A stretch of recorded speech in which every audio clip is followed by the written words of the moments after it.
Education here at Sun can be an excellent choice for any students. Happy birthday, sir. Thank you.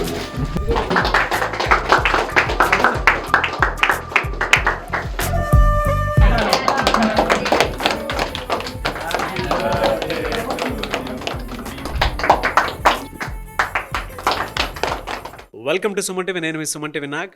ఈరోజు మనతో పాటు the C U S book ఎపిసోడ్లో real estate gentleman, real estate megastar Murali Mohan గారు ఉన్నారు. So ఒక రాజకీయవేత్తగా and ఒక business మ్యాన్గా, ఒక యాక్టర్గా తన జీవితంలో చూసినటువంటి సక్సెస్ చాలా గొప్పదని చెప్పాలి. అయితే బిజినెస్లో ప్రాఫిట్ లాసెస్ వచ్చినప్పుడు ఏ విధంగా మనం తీసుకోవాలి అండ్ ఎలాంటి మైండ్ సెట్ని డెవలప్ చేసుకోవాలి, దానితో పాటు ఏదైనా బిజినెస్ పెట్టాలి అని అంటే ఒక ఐడియాని ఎగ్జిక్యూట్ చేసేటప్పుడు ఎలాంటి జాగ్రత్తలు తీసుకోవాలి, మీరు ఒక బిజినెస్ మ్యాన్గా ఎదగాలి అనుకునేటువంటి వాళ్ళు ఈ వీడియో మొత్తం కంప్లీట్గా చూడండి. సొంత కాళ్ళపై నిలబడాలి అని అంటే ఎటువంటి క్వాలిటీస్ని, ఎటువంటి స్కిల్ని డెవలప్ చేసుకోవాల్సినటువంటి అవసరం ఉంది అనేది సో ఆయన బయోగ్రఫీలోనే కంప్లీట్గా మనం తెలుసుకుందాము. నమస్తే సార్ మురళీమోహన్ గారు. నమస్తే అండి. Happy birthday sir. Thank you. And the C U S book షోకి మీరు వచ్చినందుకు ఐఎమ్ వెరీ హ్యాపీ. అటు రాజకీయ పరంగా చూసుకున్నా, సినిమా ఇండస్ట్రీ పరంగా చూసుకున్నా, బిజినెస్ పరంగా చూసుకున్నా మీరు లెజెండ్, నో డౌట్. అటు నాన్నగారి తరపు నుంచి చూసుకుంటే బిజినెస్ పరంగాను, రాజకీయ పరంగాను సక్సెస్ కాలేనటువంటి ఒక ఫాదర్ని మీరు చూసి ఇవాళ అన్నిట్లోనూ సక్సెస్ అయినటువంటి సన్ మీరు. ఒక 100 రూపాయల జీతం, 15 పైసల వాటా, 150 రూపాయల జీతం, 50 పైసల వాటా. ఈ స్టోరీ ఎలా మొదలైంది సార్ అసలు? అంటే చిన్నప్పటి నుంచి కూడా నాకు ఒక బిజినెస్ మ్యాన్ అవ్వాలని కోరిక అండి. ఓకే. మా ఫాదర్కి నన్ను ఇంజనీరింగ్ చేయాలని చెప్పి ఇంజనీరింగ్ సీట్ కూడా రెడీ చేసి పెట్టాడు ఆయన. ఆలోచన అంతానేమో బిజినెస్ మీద ఉండేది. ఓకే. బాగా కష్టపడే చదివేవాడిని, కానీ ఎందుకో పరీక్ష దగ్గరకు వచ్చినప్పటికి బాగా తెలిసి కూడా మర్చిపోతూ ఉండేవాడు. దాని మూలంగా ఇంటర్మీడియట్ 2 సార్లు ఫెయిల్ అయ్యాను. ఫస్ట్ టైం ట్రై చేశాను, ఫెయిల్ అయ్యాను. సెకండ్ టైం ట్రై చేసిన దానికి ఫెయిల్ అయ్యాక ఇది మనకు సరిగాది, ఇది మనం బిజినెస్లో ఇళ్ళకి వెళ్ళిపోదాం అని అనుకున్నప్పుడు ఏమైందంటే ఇంట్లో ఆడపిల్లలు ఇద్దరికి పెళ్ళిళ్ళు అయిపోయేటప్పటికి ఫాదర్ బిజినెస్లో కొంచెం నష్టం రాబట్టి కానీ ఏదైనా కానీ బిజినెస్ చేద్దాం ఉంటేనేమో డబ్బులు లేవు, ఉద్యోగం చేద్దాం ఉంటేనేమో డిగ్రీ లేదు. ఏం చేయాలని ఆలోచిస్తున్న టైంలో ఒక ఆఫర్ వచ్చింది అనమాట. అది మా చిన్నాన్నగారే అవుతారు ఆయన, మా నాన్నగారికి తోడలుడైన మాణిక్యాలరావు గారు అని. ఆయనకి ఏలూరులో కిసాన్ ఇంజనీరింగ్ కంపెనీ అని చాలా పెద్ద బిజినెస్ ఉంది. ఆయిల్ ఇంజన్స్, మోటార్సు, ట్రాక్టర్సు అని చాలా పెద్ద బిజినెస్ అది.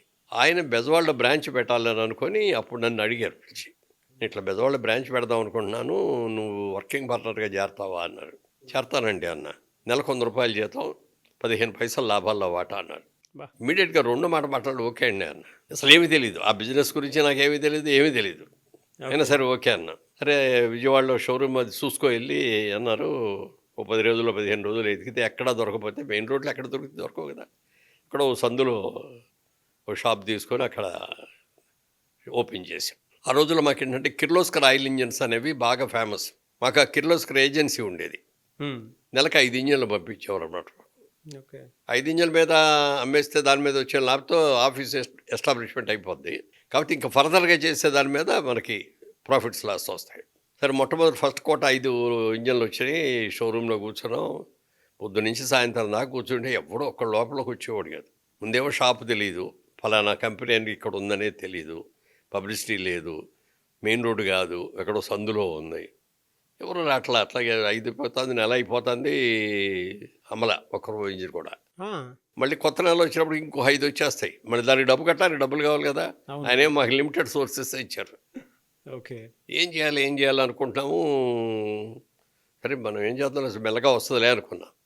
జనరల్గా మేము ఏం చేసాం, మార్నింగ్ 9 o'clockకి ఆఫీస్ ఓపెన్ చేసేవాళ్ళం. మా పార్ట్నర్ ఇంకో ఆయన ఉండేవారు, ఆయన వచ్చి ఓపెన్ చేసేవారు. నేను 10 భోజనం చేసి ఆఫీస్కి వచ్చేవాడిని. వచ్చేస్తే మళ్ళీ సార్ రాత్రి దాకా ఇక అక్కడే అనమాట. మధ్యలో కాఫీ, టిఫిన్ ఏదైనా బయటకు వెళ్ళి తినేసి ఇక్కడే ఉండేవాడు. జనరల్గా మాకు ఫ్రెండ్ ఒక ఆయన ఉన్నాడు, శ్రీనివాసరావు గారు అని, వాసు గారు అంటాం ఆయన్ని. ఆయనదేమో బుధవారం సెలవు, వాళ్ళకి హోటల్ బిజినెస్ అయింది. నాదేమో ఇంజనీరింగ్ బిజినెస్, సండే హాలిడే. మేమిద్దరం బాగా క్లోజ్ ఫ్రెండ్స్ అవటం వల్ల ఎవ్రీ సాటర్డే మేమిద్దరం సినిమాకి వెళ్ళేవాళ్ళం ఫ్యామిలీస్తో. ఓకే. అలాగే ఆయనకు వెన్స్డే సినిమాగా హాలిడే కాబట్టి ఎవ్రీ ట్యూస్డే ఇద్దరం సినిమాకి వెళ్ళేవాళ్ళం. సాటర్డే వచ్చింది, సాటర్డే వాళ్ళు సినిమాకి వెళ్ళాలి. నేను ఉన్న షాప్ దగ్గర నుంచి మా ఇల్లు దూరం, ప్లస్ సైకిల్ మీద వెళ్ళటం. ఆ రోజు చూశారు 7:30 అయింది, ఇంకెవరు రావట్లేదు, నెల రోజులుగా ఎవడో రాలి, ఇంకెవడో వస్తాడులే, వాళ్ళు శనివారం కదా సినిమా చూడాలి, తొందరగా వెళ్ళిపోదాంలే అని అనుకుంటా ఉండగా మళ్ళీ ఎందుకో సబ్కాన్షియస్గా ఒప్పుకోలే. ఓకే. ఏదో మనం తప్పు చేస్తున్నాం, మనం 8 అయిన తర్వాత వెళ్దాంలే అనుకొని మళ్ళీ ఇది చేసాం. 7:30కి వరంగల్ దగ్గర నుంచి రైతులు వచ్చారండి. కిర్లోస్కర్ ఆయిల్ ఇంజన్స్ కావాలండి మా దగ్గర అని, మాకు కావాలని. ఉన్నాయండి మా దగ్గర రెడీగా ఉన్నాయండి, మాదే ఏజెన్సీ అండి అన్న. ఎన్ని కావాలన్నా, ఎన్ని కావాలంటే వాళ్ళు 10 దాకా కావాలన్నారు. ఇప్పుడు నా దగ్గర 5 ఉన్నాయండి, 5 ఇప్పుడు డెలివరీ ఇచ్చేస్తాను, నెక్స్ట్ ఫస్ట్ వీక్లో, అది అప్పటికి నెలాఖరికి వచ్చేసాం, నెక్స్ట్ ఫస్ట్ వీక్లో మళ్ళీ ఇంకో 5 వస్తాయి కోట, అప్పుడు మీకు ఇస్తానండి అని. అంతే, అప్పటికప్పుడు హాఫ్ అన్ అవర్లో బిజినెస్ అయిపోయింది, అంతా అయిపోయింది. డబ్బులు ఇచ్చారు, బిల్లులు రాసాం, ఇచ్చేసాం, సరుకు ఇక్కడి నుంచి డిస్పాచ్ కూడా చేసాం. అప్పుడు మీరు బిజినెస్ చేసిందంతా ఆ అమౌంటా? అప్పట్లో ఆయిల్ ఇంజన్స్ 2,000 ఉండేది ఒకటి, 5 అమ్మితే 10,000 అనమాట. ఓకే. ఒక రోజు నథింగ్ 10,000 అంటే ఆ రోజున అది పెద్ద అమౌంట్. అవును అవును. నాకు అప్పుడు అనిపించేది అనమాట, ఆ రోజున కనుక నేను కనుక వెళ్ళిపోయి ఉంటే ఈ బిజినెస్ నాకు రాకుండా ఎవరికో వెళ్ళిపోయి ఉండేది. తర్వాత కనెక్టివిటీ వచ్చేది కూడా కాదు. ఇప్పుడు ఆ నెల బిల్లు బిజినెస్ అవడం కాబట్టి నెక్స్ట్ మంత్ బిజినెస్ కూడా డిమాండ్ వచ్చేసింది. అప్పుడు డెసిషన్ తీసుకున్నమాట, ఎప్పుడైనా సరే వాన వచ్చినా వరద వచ్చినా సరే 9ంటికి షాప్ తీయాలంటే తీయాల్సిందే, 8 వరకు ఉంటామంటే ఉండాల్సిందే, పనులు ఉన్నా లేకపోయినా. ఎవరన్నా వచ్చే కస్టమర్స్ ఇంకా అయితే 10, 11 కూడా అయ్యేది ఒక రోజు నైట్. ఆ డెడికేషన్ అలా ఉంది, డెడికేషన్ అలా పెట్టుకున్నాం. తర్వాత బిజినెస్లో అంటే customer is always right, customer is our god father. Okay. ఆ policies customer is our pay master. ఎందుకంటే కస్టమర్ ఏదైనా చెప్తా అంటే అభిప్రాయం అది కాదండి ఇది కరెక్ట్ అండి నేను చెప్పకూడదు. అవునండి కరెక్ట్ అండి మీరు చెప్పింది, కానీ ఒక చిన్న సబ్మిషన్ అండి, అది అలా కాకండి ఇలా చేస్తే బాగుంటుందండి అని చెప్తే అటు కన్విన్స్ అయిపోతాడు. ఓకే.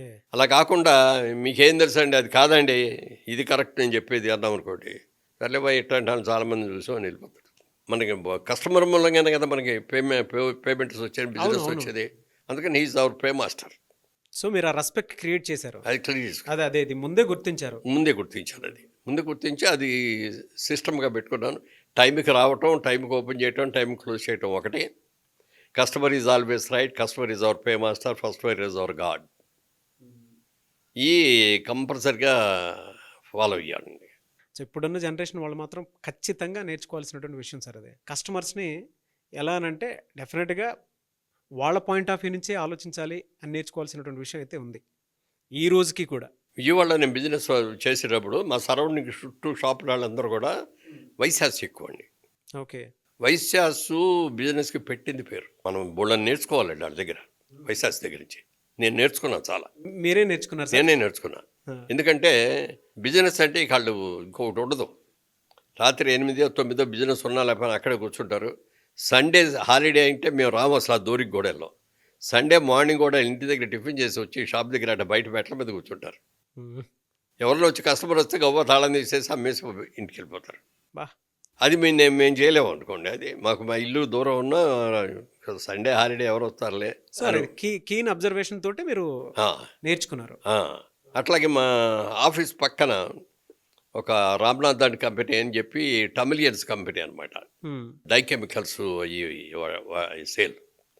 వాళ్ళ మేనేజర్తో ఫ్రెండ్షిప్ చేసి కరస్పాండెన్స్ ఎలా రాయాలి, టైపింగ్ కూడా మా దగ్గర టైపిస్ట్ కూడా లేదు అప్పుడు, ఆయనే టైప్ చేసి ఇచ్చేవాడు, ఆయనే చేసేవాడు. తర్వాత అకౌంట్స్ ఎలా రాయాలి, ప్రాఫిట్ అండ్ లాస్ అకౌంట్ ఎలా తీసుకోవాలి, ఎవ్రీథింగ్ ఆయన దగ్గర నేర్చుకున్నానండి. ఆ రోజుల్లోనే అంత క్యాలిక్యులేటివ్ బ్రెయిన్ మీది. అంత రోజు డే బుక్ నేనే రాసేవాడిని. డే బుక్లోంచి లెడ్జర్ అని మళ్ళీ దీంట్లో డైరీగా రాసిన దాన్ని మళ్ళీ లెడ్జర్లో ఏ అకౌంట్కి ఆ అకౌంట్కి డివైడ్ చేయాలన్నమాట. అవన్నీ కూడా నేర్చుకున్నా, అక్కడే నేర్చుకున్నా. ఏం సార్ అంత ఇంట్రెస్ట్ ఏం డ్రైవ్ చేసింది మిమ్మల్ని? అంటే నేను నా లైఫ్ అచీవ్ అదే కదా, నేను అనేది ఒక బిజినెస్ మ్యాన్ అవ్వాలి, ఒక మంచి బిజినెస్ మ్యాన్ అవ్వాలి అనేది నా కోరిక. ఓకే. దానికి ఆ కోరికకి మనం అవకాశం వచ్చింది, ఈ అవకాశాన్ని ఎలా సద్వినియోగం చేసుకోవాలి అని చూసానమాట. తర్వాత అప్పట్లో ఇప్పుడు ఈ అమరావతి ఉంది కదా, అమరావతి ఆ ఏరియా అన్ని కూడా మేమే ఇచ్చేవాళ్ళం మోటార్స్. ఓకే. అది ఎందుకు జరిగిందంటే అట్లా నన్ను చూసి ప్లెజెంట్గా బాగా మాట్లాడతాడనే గుడ్ సెన్స్ అన్న అయి ఉండాలి. మా పెదనాన్నగారు, ఇంకో పెదనాన్నగారు, ఆయన మా ఫాదర్స్ బ్రదరే, కానీ ఆయన అడాప్ట్ అయిపోయాడు అక్కడ రాయపూడి అని, ఇప్పుడు అమరావతి దగ్గర రాయపూడి. వాళ్ళ పేరు రెఫర్ చేసేవాడిని. అంటే ఒక గ్యారంటీ ఇచ్చేవాడు అనమాట, కొత్త బ్రాండ్ నాది, ఈ కొత్త బ్రాండ్ అయినా మీరు తీసుకోండి, డెఫినెట్గా బాగా పనిచేస్తాయి, మీకు ఏదైనా ప్రాబ్లం వస్తే నేను మారుస్తాను, మీరు వాడింది తీసేసుకుని మీకు కొత్తది ఇస్తాను, ఇది గ్యారంటీ అవన్నీ వాళ్ళు చెప్తా అంటే వాళ్ళు బాగా ఇంప్రెస్ అయిపోయేవారు. సేల్స్ కూడా మీరే ఎలా చేయాలనే దాని మీద ఒక అవగాహన అంతే, ఇంకా వేరే సేల్స్ ఎవరు లేరుగా, మేమిద్దరమే. ఓ ఆఫీస్ బాయ్, ఆ షాప్కి మేము ముగ్గురుమే, అకౌంటెంట్ నేనే, సేల్స్ నేనే. తర్వాత ఏమో బయటికి వెళ్ళి ఫార్మర్స్ దగ్గరికి వెళ్ళాలి.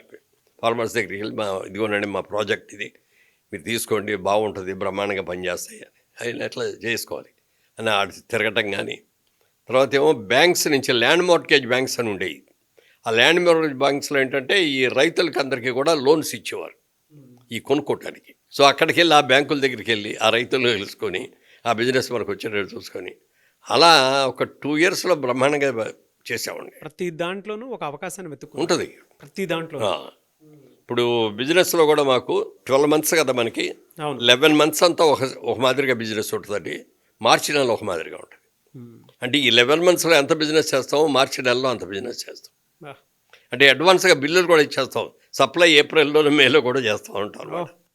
ఎంత సార్ అప్పట్లో మీ టర్న్ ఓవర్ ఎంత సార్? అంటే మీరు ఒక వాటాలో ఉన్నారు కాబట్టి 15 పైసల వాటాలో ఉన్నారు.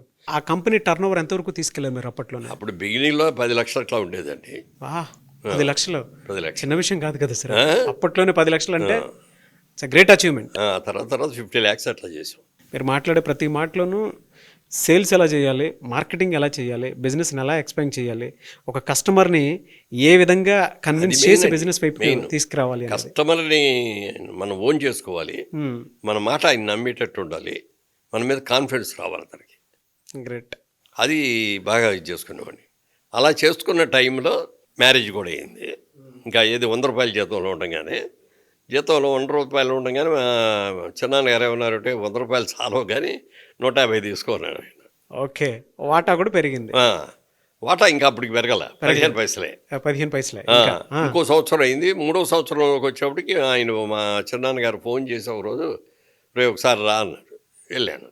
ఏం లేదు, నా షేర్ అమ్మేద్దాం అనుకుంటాను రా, ఎవరెవరో అడుగుతున్నారు వచ్చి, మరి నీకు ఇవ్వటం భావ్యం, ముందు నీకే చెప్తున్నాను, నువ్వు తీసుకుంటానంటే నువ్వు తీసుకోను అంటే వేరే వాళ్ళకి ఇస్తాను. అంటే నా దగ్గర తీసుకుంటాను, డబ్బులు ఎక్కడ ఉన్నాయండి, డబ్బులు లేవు కదా నా దగ్గర, డబ్బులుంటే ఆ రోజునే మీరు షేర్ పెట్టేవాడిని కదండి, మీరు వేరే ఇచ్చేసుకోండి అన్న. ఆలోచించుకొని నీకు 1 వారం రోజులు టైం ఇస్తున్నాను, 1 వారం రోజులు నువ్వు తీసుకోగలిగితే నువ్వు తీసుకో, లేకపోతే వేరే వాళ్ళకి ఇచ్చేస్తాను. ఇంటికి వెళ్ళిపోయాను. అదే ఆలోచన వస్తుంది, ఏం చేయాలి ఈ ఆఫర్ నెల అవు, దగ్గర డబ్బులు లేవు, మంచి ఆఫరు, మనం బిజినెస్ బాగా డెవలప్ చేసాం, బాగుంది, బ్రహ్మాండంగా ఉంది. ఆలోచిస్తా అంటే మా ఆవిడ కనిపెట్టి, ఏంటి దీర్ఘంగా ఆలోచిస్తారు, ఏంటి ఏదో అన్యమనస్కంగా ఉన్నారు ఏంటంటే, ఏం లేదు మామూలే అన్నా. కాదు ఏంటో చెప్పండి అంది. అంటే అప్పుడు చెప్పా, ఇట్లా చిన్నాన్నగారు ఆయన షేర్ అమ్మేస్తున్నానని చెప్పారు, నన్ను తీసుకోమన్నారు అని. తీసుకోవచ్చు కదా అని తేలిక అని చెప్పాడు. డబ్బులు ఎక్కడోనే, డబ్బు లేకుండా ఎలా తీసుకుంటాం అన్నా.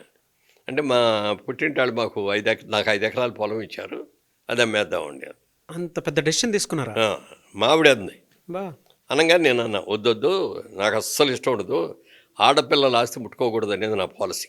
రేపు పొద్దున్న నేను బిజినెస్ సక్సెస్ అయితే అన్నీ బాగానే ఉంటాయి. సపోజ్ నేను ఫెయిల్ అయింది అనుకోండి నేను బిజినెస్లో, మా అమ్మాయికి ఇచ్చిన ఆస్తి కూడా లేకుండా పాడు చేసాడు, కనీసం 5 ఎకరాల్లోనే ఉంటే తినడానికి ఇంత బజ్జు గింజలైనా వచ్చాయి అని అంటారు.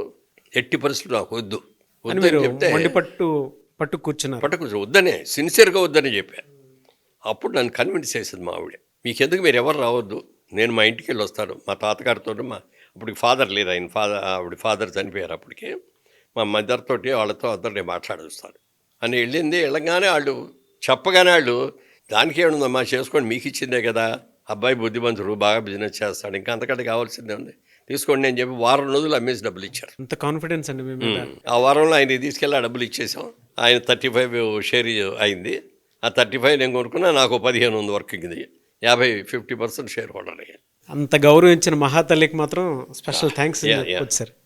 అంటే ఇప్పుడున్న జనరేషన్ వాళ్ళు కూడా ఏ వైఫ్ అండ్ హస్బెండ్ అయినా ఏదైనా బిజినెస్ చేస్తాను అని అంటే అటొక మాట ఇటొక మాట ఉంటుంది, కానీ వెనక నేను ఉంటాను, మీరు ముందుకెళ్ళండి అని చెప్పేటువంటి వాళ్ళు మహాతల్లులు చాలా తక్కువ మంది చూస్తూ ఉంటాం మనం. రియలీ ఇన్స్పైరింగ్ అండి. అక్కడి నుంచి ఇక డే అండ్ నైట్ వర్క్ అంటే వర్క్ అట్లా తిరుగుతూ ఉండేవాడండి. మార్నింగ్ ఇంటి దగ్గర 9కి బయలుదేరితే భోజనం చేసి రాత్రి మళ్ళీ ఇంటికి వచ్చేవాడు 10:30, 11, ఒక్కోసారి 12, 1 గంట కూడా అయ్యేది. అంత బిజినెస్ ప్యాషన్లో ఉన్న మీరు అంటే ఆ పిచ్చిలో మునిగిపోయి ఉన్నారు కదా, మొత్తం లోతంతా చూస్తూ ఉన్నారు ఆ కాలంలోనే. అంటే సోషల్ మీడియా కూడా లేని టైంలో అవును. 1 man ఆర్మీ షో చేసుకుంటూ మార్కెటింగ్ అయినా, సేల్స్ అయినా, అడ్వర్టైజ్మెంట్ అయినా అన్నీ మీరే. అలాంటి వ్యక్తి ఈ సినిమాల వైపుకి ఏ విధంగా వచ్చేసారు? ఇంటర్మీడియట్ వద్దు అనుకొని మానేసేసిన తర్వాత ఏం చేయాలో తెలియని ప్లేస్లో ఖాళీగా కూర్చున్నాం. కాలేజీలో చదువుకున్నప్పుడు నాకు కాలేజీలో కృష్ణ గారు ఒక క్లాస్మేట్, ఆ, Kranthi Kumar garu director, Kranthi Kumar producer director, అవునవును. రాజమౌళి గారు ఫాదర్ విజేంద్ర ప్రసాద్ గారు ఓకే. ఆయన ఒక క్లాస్మేట్, ముఖర్జీ గారు అని ఒక ఆయన క్లాస్మేట్. వీళ్ళందరూ సినిమా వాళ్ళం ఇక్కడికి వచ్చి సెటిల్ అయ్యామంటారు. ఓకే, వచ్చాక కలిసాం అనుకోండి, అది వేరే విషయం. అదేలేండి. వాళ్ళు చాలాసార్లు అనేవారు, నువ్వు రావయ్యా మా సినిమాలో. కానీ అది వెళ్ళటం కుదరలా. చివరికి ఒక రోజున పేపర్లో ఒక న్యూస్ వచ్చింది. మెడ్రాస్లో ఆంధ్ర క్లబ్ అని ఉందండి, చాలా పెద్ద ఫేమస్ అది. దాంట్లో నాటకాల పోటీలు అని చెప్పి వచ్చింది.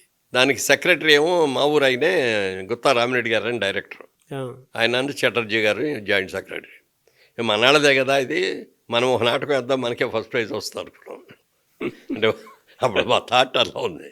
అనగానే మన నాటకం వేయాలి కదా, పదర్ని ఎవరైనా ఎలా చేయాలి అంటే మా ఊర్లో ఒక ఆయన ఉంటే ఆయన దగ్గరికి వెళ్ళాం. వాళ్ళు నాటకాలు రెగ్యులర్గా వేస్తారు. ఇట్లా మెడ్రాస్ పోటీలకు వెళ్దాం అనుకుంటున్నామండి, మేము ఒక నాటకం చేద్దాం అనుకుంటున్నాం, మీరు చెప్పాలండి అంటే. నాటకం ఇప్పుడు కుదరదు, అన్నీ కలిపితే 4 రోజులు కూడా టైం లేదు. నాటిక ప్లేలెట్ అంటే 1 hour ఉంటుందండి. నాటకం అంటే 2 గంటల పైన ఉంటుంది. అందుకని పోలీసునో ప్లేలెట్కి ప్రాక్టీస్ చేసాం. అందులో పోలీస్ క్యారెక్టర్ అది, హీరో. 4 రోజుల్లో బాగా చూసేసాం. స్క్రూటినీ చుట్టానికి జడ్జెస్ వచ్చారు. మా వాళ్ళు వేసే నాటకం ఒకటి ఉంది, ఆ నాటకం ఈ నాటకం 2 స్క్రూటినీ చూపించాం. చూపించిన తర్వాత కేవీఎస్ శర్మ గారు అని సీనియర్ యాక్టర్ ఉండేవారు, ఆయన వచ్చారు అప్పుడు. దానికి మోహన్ దాస్ గారు అని ఒక ఆయన వాళ్ళిద్దరు వచ్చి చూశారు. చూసిన తర్వాత మా చిన్నాన్న గారు అడిగారు ఆయన, ఏమంటే మా వాళ్ళు ఎట్లా వేశారు, బాగా వేశారు కదా అని అన్నాడు. అంటే నవ్వాడు ఆయన. చెప్పండి సార్ ఎలా ఉంది అన్నాడు. అంటే నాటకం చాలా బాగా వేశారు, కానీ స్క్రిప్ట్ బాగోలేదు, అది అడ్వర్టైజ్మెంట్ ఇదిలాగా ఉంది. ఓకే. ప్లేలెట్ స్క్రిప్ట్ చాలా బాగుంది, కానీ పెర్ఫార్మెన్స్లు ఏం బాగాలేదు. అందరూ కొత్త వాళ్ళం, అవును, అందుకని 2 సెలెక్ట్ చేయట్లేదని చెప్పారు. బాగా డిసప్పాయింట్ అయిపోయాం. అప్పుడు ఆయన ఉత్తరం రాశారు రామిరెడ్డి గారు. అప్పట్లో సెల్ ఫోన్లు ఈ లేవు కదా, మామూలు ల్యాండ్లైన్ మాత్రం ఉండేది. ఆయన లెటర్ రాసి, మేము ఇక్కడ నాటకాలు ఎంత బాగా చేసామో మీరు చూద్దరు కానీ రండి, 4 రోజులు ఇక్కడ వచ్చి ఉండేటట్టుగా రండి అంటే వెళ్ళాము అందరం. ఓకే. ఇలా నాటకాలు చూసాం. అవి చూస్తే కళ్ళు తిరిగిపోయింది. మా అసలు సినిమాలు ఎందుకు వరకు వస్తాయి అన్న లెవెల్లో ఉన్నాయన్నమాట.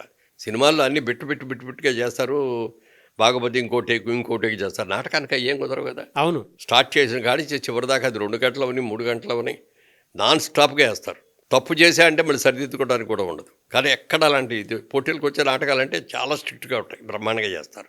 అది చూసేటప్పుడు ఒక ఇంట్రెస్ట్ కలిగింది. ఓకే. ఇంట్రెస్ట్ కలిగిన తర్వాత అప్పటికేం బిజినెస్ సెటిల్ అవ్వలేదు కదా, ఏదో 2-3 నాటకాలు వేసి 2-3 చోట్ల పోటీలకు వెళ్ళాం. ఈ లోపల ఇది కుదిరింది. కాకపోతే అర్ధంతరంగా వదిలేయలేం కదా, అప్పటికి కొంత కమిటీ అయి ఉన్నాయి కదా. అవును. అందుకని 7:30-8 దాకా ఆఫీసులో షాపులో ఉండి విజయవాడలో, అప్పుడు బస్సు ఎక్కి 9-9:30కి ఏలూరు వెళ్ళి, మా నాటక సమాజం ఏలూరు, ఓకే, నైట్ అంతా రిహార్సల్స్ చేసి అక్కడ మళ్ళీ తెల్లవారుజామున 5ంటికి బయలుదేరి ఇక్కడికి వచ్చే షాపులో కూర్చుని. అప్పటికి ఎంత సార్ మీ జీతం? 150కి వచ్చేసారా? 50% వాటాకు వచ్చేసారా? అప్పటికి రాలా. అప్పటికి ఇంకా రాలేదు. అబ్బే 100 రూపాయలు జీతం. ఆయన రిస్క్ చేసుకొని 100 రూపాయల జీతంలో ఉండగానే 100 రూపాయల జీతంలోనే 150 కూడా అవ్వాలి అప్పటికి. ఓకే. ప్యారలల్గా ఎలా బ్యాలెన్స్ చేసేవాళ్ళు? అంటే మనం నాటకాలు వేస్తున్నామని తెలిస్తే మా చిన్నాన్న గారు తిడతారు, ఏరా నీకు బిజినెస్ ఎంత ఇదిగా అప్పచెప్తే నువ్వు ఎన్ని సినిమాలు ఏంటి ఈ నాటకాలు కావాల్సి వచ్చినా నీకు అంటాడని. అందుకని రోజు బిజినెస్ అవర్స్లో బిజినెస్లో ఆయన ఫోన్ చేసినా టక్కమని మనం దొరకాలన్నమాట. దొరకలేదు ఎందుకంటే ఫోన్లో బయటికి వెళ్ళా అంటే ఎక్కడికి వెళ్ళాడు అని అడిగితే మన సమాధానమే ఉండదు. ఓకే. అందుకని నైట్ షాప్ క్లోజ్ చేసాక వెళ్ళేవాడిని, నాటకం చూసేసుకుని అక్కడ రిహార్సల్ చేసుకుని వచ్చేవాడిని. ఇక ఎప్పుడో నాటక పోటీలు ఉన్నప్పుడు ఆ పోటీలకు వెళ్ళేవాడు అనమాట. అంతవరకే. నేను మెడ్రాస్ వెళ్ళితే క్రాంతి కుమార్ గారు వాళ్ళు నన్ను ఫోటోలు తీయించి పెట్టారు అక్కడ. ఓకే. ఎవరో చెప్పారంటే క్రాంతి గారి ఆఫీస్లో ఒక కొత్త బైక్ చేశారంటే బాగున్నాయి అది అని. ఆయన ఫోటోలు తెప్పించుకొని చూసి ఈయన ఎక్కడున్నాడు పిల్లవాడిని అన్నారు. వెళ్ళేటప్పుడు అన్ని టేబుల్ మీద పెట్టుకున్నారు. తాత్యాన్ రామారావు గారు, కన్నప్ప గారు అని కెమెరామెన్, ఈ నట్లూరు పూర్చోదరావు గారు అని సీనియర్ ప్రొడ్యూసర్, చాలా సినిమాలు తీశారు అప్పటికి. వాళ్ళందరూ కూర్చున్నారు. రామారావు గారు అడిగారు, ఏమండి నాటకాలు ఏమన్నా వేశారా అన్నాడు. వేశానండి అన్న. ఏమేమి నాటకాలు వేశారా అనండి. పేర్లు చెప్పారు. మీరు అటు ఇటు నడవండి అని కానీ, లేకపోతే ఒక డైలాగ్ చెప్పండి అని కానీ అడగలేదండి. మా సినిమాలో హీరో మీరు. ఆ ముఖంలో తేజస్సు కనిపించడం వల్ల ఆగిపోయి ఉంటారు. హీరో అనేప్పుడు నాకు ముందు షాక్ అయ్యాను కొంచెం. కానీ తర్వాత రేపే బయలుదేరి వెళ్ళిపోవాలి, షూటింగు కర్ణాటకలో కూర్గు అని ఉంది, కూర్గులో షూటింగు, అక్కడికి వెళ్ళిపోవాలన్నారు. అదేమో ఫిబ్రవరి ఆఖరిలో జరిగింది. ఓకే సార్ ఇది నేను మార్చిలో మాత్రం రానండి, మాకు చాలా ఇంపార్టెంట్ మార్చిలో బిజినెస్కి, నేను ఏప్రిల్లో వస్తాను కావాలంటే అన్న. అవి ఏం కుదరవు, ఒక రోజు టైం ఇస్తాం, ఇవాళ రాత్రికి టికెట్ కొని ఇస్తాను మీకు. గిరిబాబుని నన్ను చూపి ఇద్దరిని సెలెక్ట్ చేశారన్నమాట అందరూ. నన్నేమో హీరో, ఆయనేమో విలన్ అని. ఇద్దరికి టికెట్లు కొనేసి ఆ రోజున అప్పటికప్పుడే నిమిషాల్లో కానిస్టేబుల్ వచ్చారు, కొలతలు తీసేశారు, డ్రెస్సులు అన్నీ రెడీ అయిపోయిందండి నిమిషాల మీద. ఓకే వెళ్ళి అటు నుంచి వచ్చాం. ఇంటికి వెళ్ళిన తర్వాత చెప్పాలి కదా వాళ్ళకి, మరి ఇవన్నీ వదిలే 4 రోజులు బయటికి వెళ్ళి రావటం అంటే, చిన్న పిల్లలు అప్పటికి 2 పిల్లలు. సరే వెళ్ళి చెప్పాను, ముందు ఫాదర్కి మదర్కి చెప్పాను. ఫాదర్ ఏమో ఎందుకంటే మనకి శుభ్రంగా బిజినెస్ చేసుకుంటాం బాగుంది కదా అన్నారు. మరి మా అమ్మగారు కూడా నీ ఇష్టం బాబు, నీకు తెలియదు ఏముంది, నువ్వే నేర్చుకోవాలి. మా ఆవిడ దగ్గరికి వెళ్ళి అన్నాను, అందుకని నేనేం డిసైడ్ చేసుకోలేకపోతున్నాను అంటే ఒక మాట అంది, ఇది మీరు ట్రై చేసింది కాదు కదా, అదే వచ్చింది మీ దగ్గరికి, ఎందుకు వచ్చిందో మనకు తెలియదు, ట్రై చేయండి ఒకసారి, అంత పాజిటివ్ యాటిట్యూడ్ ఎలా సార్ అసలు? బాగుంటే కంటిన్యూ అవుతాం, లేదంటే మన బిజినెస్ మనకు ఉంది కదా అని ఒక కండిషన్. ఏంటి కండిషన్ చెప్పాను, షూటింగ్ అయిపోగానే మీరు మెడ్రాస్లో ఉండకూడదు, డైరెక్ట్గా ఇంటికి వచ్చేసి విజయవాడ వచ్చేసి మన బిజినెస్ చూసుకుంటూ ఉండాలి. తర్వాత మీరు ఏ కంపెనీ దగ్గరికి వెళ్ళి మీ ఆల్బమ్ తీసుకెళ్ళి, ఇదిగోనని నేను పలానా సినిమాలో హీరో చేశాను, మీ సినిమాలో ఏదైనా క్యారెక్టర్ ఉండని మీరు ఎవరిని అడగకూడదు. కండిషన్స్ ఇవి, ఈ 2 కండిషన్లు. ఓకే. అందుకని ఆ రోజున మా ఆవిడకి ఇచ్చిన ఆ మాటకి ఇప్పుడు దాకా కూడా నేను ఎవరిని వేషం ఉండని అడగల, అంటే అడగలాల్సిన అవసరం కూడా రాలేదు, అది వేరే విషయం, కానీ ఎవరిని అడగల. నా వాయిస్ డబల్ వాయిస్ వచ్చేది. ఓకే. చక్రవర్తి గారు అప్పుడు ఇంకా చక్రవర్తి అవలా అప్పటికి, ఇంకా చెవుకాడప్పారావు అనేవారు. ఆయన నన్ను రికార్డింగ్ థియేటర్కి తీసుకెళ్ళి రికార్డ్ చేసి, వాయిస్ బాగానే ఉంది కానీ కొంచెం పీలగా వస్తుంది, అంటే నాకు స్టార్ట్ చేయగానే కొద్దిగా అది వచ్చేది. ఇప్పుడు ఏం చేయాలి మరి దీనికంటే, చుట్టలు తాగుతావా అన్నాడు. చుట్టలు తాగను. సిగరెట్ తాగన్నాడు. సిగరెట్ తాగనండి బాబు, నాకు అసలు అలవాటు లేదన్నా. కాదు ఇక వాళ్ళ నుంచి సిగరెట్లు తాగు అని ఫస్ట్ సిగరెట్ ఆయనే తీసిచ్చి ఆయనే వెలిగించి అన్నాడు. రోజుకి 4, 3 అట్లా కాల్చేవాడు. పొద్దున 1, మధ్యాహ్నం 1, సాయంత్రం 1, రాత్రి 1. ఏ అలవాటు లేని మీకు అలవాటుగా మారి, అంటే థ్రోట్ కంట్రోల్ చేసుకో. అవునవును. ఆ థ్రోట్ ఎక్సర్సైజ్కి ఏం చేసామంటే, నేను రోజు పూజ చేస్తానండి దేవుడికి, 1 గంట సేపు చేస్తాను. ఈ గంట సేపు చేసేప్పుడు చక్రవర్తి గారే సలహా ఇచ్చాడు, నీ వాయిస్కి ఎక్సర్సైజ్ అవుద్ది, నువ్వు చదివేదాన్ని బాగా లౌడర్గా చదువు, నీ పూజలాగా అవుద్ది, నీకు రోజు 1 గంట సేపు ఎక్సర్సైజ్ చేసినట్టు అవుద్ది అన్నారని అక్కడి నుంచి బాగా లౌడ్గా చదవటం, పూజలో స్తోత్రాలు గిత్రాలు నేను గట్టిగా చదవటం, అలా ట్రాక్లో పడింది అనమాట. ఓకే. సరే సినిమా రిలీజ్ అయింది, పర్వాలేదు బాగానే ఉన్నారు కొత్త వాళ్ళు ఇద్దరు అన్నారు. గిరిబాబుకి ఏమో రిలీజ్ అవ్వకముందు నుంచే వేషాలు వచ్చేసినాయి, విలన్ వేషాలు కాబట్టి. సరే నాకేమో హీరో అనేటప్పటికంటే మళ్ళీ హీరోగా తీసేవాడే రావాలి కదా, అందుకని 1.5 years గ్యాప్ వచ్చింది. తర్వాత మా ఇంకో ఫ్రెండు దాసనారాయణరావు గారి డైరెక్షన్లో తిరుపతి అనే ఒక సినిమా, అందులో రాజుబాబు హీరో. ఓకే. ఎవరు మన కమెడియన్ రాజుబాబు. జాక్తే రహో అని రాజ్ కపూర్ గారు తీశారు ఒక సినిమా. అంటే ఒక పల్లెటూరు నుంచి వచ్చిన ఒక అమాయకుడు, ఏదో పని మీద వచ్చిన అమాయకుడు మంచినీళ్ళు తాగడం కోసం ఎక్కడికో వెళ్తాడు, ఒక అపార్ట్మెంట్ కాంప్లెక్స్లోకి. అక్కడ విచిత్రమైన పరిస్థితుల్లో ఇరుక్కుపోయి దొంగ అంటే ఈ దాంట్లోకి అట్లా మారుతూ ఉంటే అక్కడ ఎంత ఘోరాలు జరుగుతున్నాయో, ఎన్ని జరుగుతుందో తెల్లారి వరకు చూస్తాడు అనమాట. నాలాంటి ఇక్కడ పడికిరాదు అనుకునేది వెళ్ళిపోతూ ఉంటాడు. దాని సబ్జెక్ట్ని దాసనారాయణ గారు ఇక కొంచెం డ్రామాటిక్గా చేసి తిరుపతి అనే సినిమా పెట్టి చేశారు. అందులో జయసోదయమో రాజుబాబు గారి చెల్లెలి పెళ్ళికి బంగారం నగలు కొనుక్కురావడానికి వస్తాడు మూట కట్టుకొని. అతను ఎన్ని ఇబ్బందులు పడ్డాడు. నా క్యారెక్టర్ అందులో ఒక ఇన్స్పెక్టర్ క్యారెక్టరు. ఆ ఇన్వెస్టిగేషన్లో అక్కడికి వెళ్ళటం, ఇతను చూడటం, ఈ అమ్మాయి కూడా పాపం ఇక్కడి నుంచి వచ్చాడని అతను హెల్ప్ చేయటం, తర్వాత ఇక అతని సిస్టర్ నేను పెళ్లి చేసుకోవడం, అది కథ అనమాట. ఓకే. అది దాసనారాయణరావు గారు నన్ను చాలా కీన్గా అబ్జర్వ్ చేశాడు. ఆ షూట్కి జరిగిన అన్నాడు చూసి ఆఖరిలో చెప్పాడు, మురళి నువ్వు పెద్ద హీరో అవుతావు, నా సినిమాలన్నింటిలో నీకు ఛాన్స్ ఇస్తాను, నువ్వు బ్రహ్మాండంగా హీరో అవుతావు, బాగా చేసుకోవాలి. అలాగే సార్. Great sir. అక్కడే బ్లెస్సింగ్ పడింది. ఇంకా అక్కడ బ్లెస్సింగ్ పడింది. అప్పటికి దాసనారాయణరావు గారు కూడా మొదటి 2-3 సినిమాలే చేశారు. ఇది 3వ సినిమా 4వ సినిమా మాది. తాత మనోడు తీశారు, చదువు సంస్కారాన్ని ఒకటి చేశారు, ఇంకోటి ఏదో రాధమ్మ పెళ్ళి ఏదో ఒకటి చేశారు, అంతే 3. 4వది బాసిపోయి ఓ గ్రేట్. అన్నారండి. అన్నట్టుగానే అన్ని వరుసని ఇచ్చుకుంటూ వచ్చారు. అనుకోకుండా ఎన్టీ రామారావు సినిమా అన్నదమ్ముల అనుబంధంలో పిలుపు వచ్చింది. ఇక అది గ్రేట్ అనమాట. యాదంకి బారాత్ అని హిందీలో పెద్ద సినిమా అండి, పెద్ద సూపర్ హిట్ అయింది. ఆ తెలుగులో రైట్స్ కొని అన్నదమ్ముల అనుబంధం అని తీశారు. ఎన్టీ రామారావు పెద్ద, 2వ క్యారెక్టర్ నేను, 3వ క్యారెక్టర్ బాలకృష్ణ గారు. ముగ్గురు అన్నదమ్ములు అనమాట. అన్నదమ్ములు ఎలా విడిపోయారు, మళ్ళీ అన్నదమ్ములు ఎలా కలుసుకున్నారు అనేది కథ. అప్పుడే ఒక మంచి స్టెప్ పడింది మీకు. అది సినిమాలో చాలా హెల్ప్ చేసిందండి అది. అంటే అంతకుముందు అన్ని బ్లాక్ అండ్ వైట్లు చేసాం మేము. అవును. ఇదేమో పెద్ద కలర్ సినిమా. ఎన్టీ రామారావు హీరో. అవును. అప్పుడు నాగేశ్వరరావు రామారావు గారు టాప్ హీరోస్. అవును. అభిమాన హీరో నాగేశ్వరరావు గారు. అదే అభిమాన హీరో నాగేశ్వరరావు గారు. ఎన్టీ రామారావు గారు ఏమో జానపద చిత్రాలు, పౌరాణిక చిత్రాలు అంటే ఆయన ఇష్టం. ఓకే. ఎలా సార్ అంటే గిరిబాబు గారు మీరు ప్యారలల్గా ఒకటే టైంలో స్టార్ట్ చేశారు కదా, ఫస్ట్ సక్సెస్ ఎవరికి వచ్చిందంటే మీకు వచ్చిందా గిరిబాబు గారు? ఫస్ట్ సక్సెస్ గిరిబాబుకి వచ్చింది. ఇమీడియట్గా సినిమాలు వచ్చేసి దాని తర్వాత మీరు ఎలాంటి ఛాలెంజెస్? నేను తర్వాత ఇట్లా ఈ 4-5 సినిమాలు అయిన తర్వాత ఎన్టీ రామారావుతో ఈ సినిమా కూడా చేసిన తర్వాత బాగా సక్సెస్ అయింది, మంచి పేరు వచ్చింది. దాసరా గారు కూడా నన్ను పెట్టి తీసిన సినిమాలో ఒకటి భారతంలో ఒక మైన అది పెద్ద హిట్ అయింది. ఈ నెంబర్ ఆఫ్ వచ్చేసి వచ్చిన తర్వాత విజయవాడ వెళ్ళలేని పరిస్థితి వచ్చింది అనమాట. ఇక అప్పుడు విజయవాడ వెళ్ళి మా పార్ట్నర్ని ఏమండి ఇట్లా వచ్చే అవకాశం కూడా లేదు, నా షేర్ కూడా మీరు తీసేసుకోండి అంటే, మీరు లేకుండా నేను చేయలేనండి, నా వల్ల కాదు, బిజినెస్ క్లోజ్ చేసేద్దామండి అన్నాడు. సో అది బిజినెస్ క్లోజ్ అయిపోయింది దాంతో. ఇక్కడ క్లోజ్ చేసిన బిజినెస్ ఇక్కడ ప్రొడ్యూసర్గా స్టార్ట్ అయింది. ఎలా స్టార్ట్ అయింది? ప్రొడ్యూసర్గా అంటే అప్పటికి ప్రొడ్యూసర్ కాదు, అప్పుడు ఫ్యామిలీ షిఫ్ట్ చేశాను. అప్పుడు దాకా ఫ్యామిలీ షిఫ్ట్ చేయాలి. మెడ్రాస్ షిఫ్ట్ చేశాను. మెడ్రాస్లో చిన్న ఇల్లు తీసుకొని మొదలుపెట్టి కొంచెం సక్సెస్ఫుల్ ఒక రేంజ్ వచ్చిన తర్వాత లోపల బిజినెస్ అని తిరుగుతూనే ఉంటుంది. ఏం చేయాలి అనుకున్న టైంలో ఒక రోజు అయితే సినిమా చూసాం, బాలచంద్ర గారి సినిమా ఒకటి రిలీజ్ అయింది, మళలై పట్టాళం అని. దాన్ని మేము రామదండు అని తెలుగులో తీసాం. అవును, ఫస్ట్ మూవీ అది. యాజ్ అ ప్రొడ్యూసర్ మురళీ చిత్ర అని బ్యానర్ పెట్టి. ఎలా అంటే ప్రొడ్యూసర్ అవ్వాలనేటువంటి థాట్ ఎలా పుట్టింది మీకు? అదే బిజినెస్ అనేది కదా మనకు మెయిన్. ఆ బిజినెస్ తోటి ఆ సినిమా చూసిన తర్వాత చాలా సింపుల్గా బాగుందన్నమాట.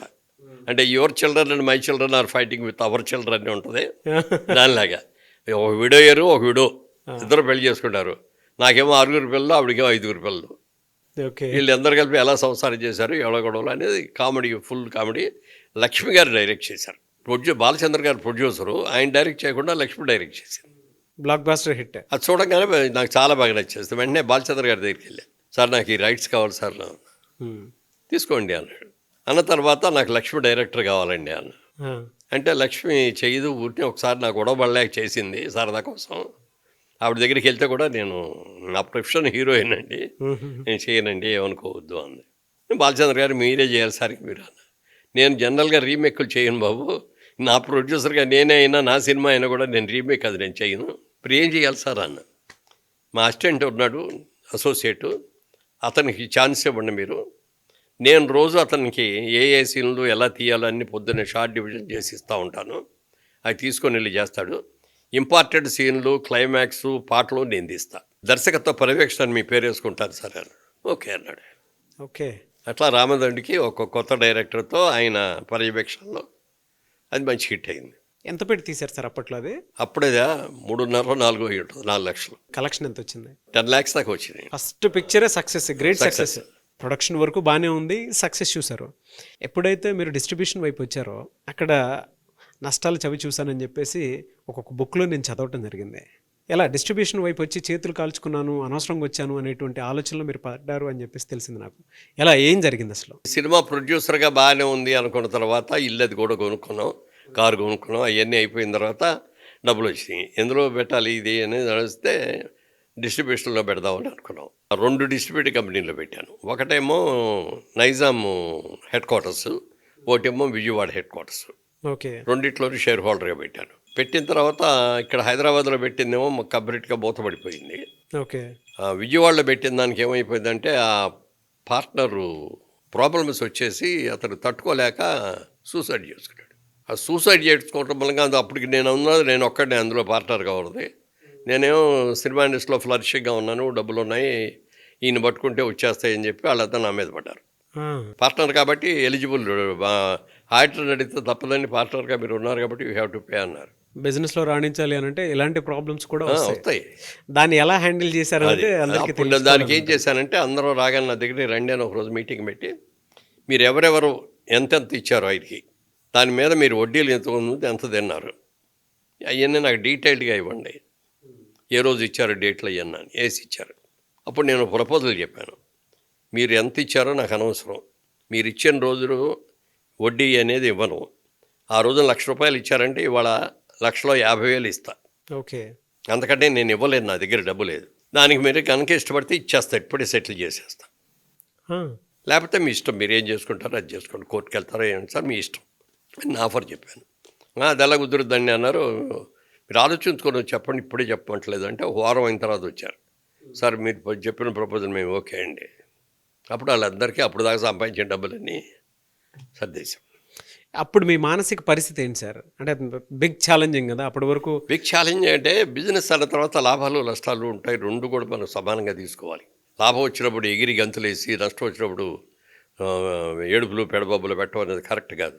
ఏం తప్పు చేసాం అనేది తెలుసుకొని ఆ తప్పును సరిదిద్దుకోవాలి. అది తప్పును సరిదిద్దుకోవడానికి నాకు అవకాశం ఇచ్చింది ఎవరంటే శోభన్ బాబు గారు. శోభన్ బాబు గారు ఇప్పుడు మా ఈ సినిమాలు చాలా సినిమాలు కలిసి చేసాం. మా సినిమాల్లో కూడా ముగ్గురు మిత్రుల్లో హీరోగా కూడా చేశాడు. బాగా క్లోజ్గా ఉంటాం అనమాట. శోభన్ బాబు గారికి మీకు మధ్య జరిగినటువంటి మ్యాజిక్ ఏంటి? ఓ రోజున అడిగాడు ఆయన, మురళీమోహన్ గారు మీరు బాగా బిజీగా వస్తున్నారు కదా, బాగానే సంపాదిస్తున్నారు, మీ డబ్బంతా ఎక్కడ ఇన్వెస్ట్ చేస్తారు అన్నాడు ఆయన. అంటే మీ బిజినెస్ మ్యాన్ అండి, నాకు బిజినెస్ మీద ఇంట్రెస్ట్, సినిమాల్లో వచ్చేటప్పుడు సినిమాగా తీసుకుంటున్నా కంపెనీ పెట్టి అన్నా. అది ఓకే, అది బాగానే ఉంది, ఇంకా ఏం చేస్తారన్నాడు. అంటే 2 డిస్ట్రిబ్యూటింగ్ కంపెనీల్లో షేర్ హోల్డర్గా చేరానండి. ఒకటి నైజాంలో, ఒకటేమో ఇది అండి అన్న.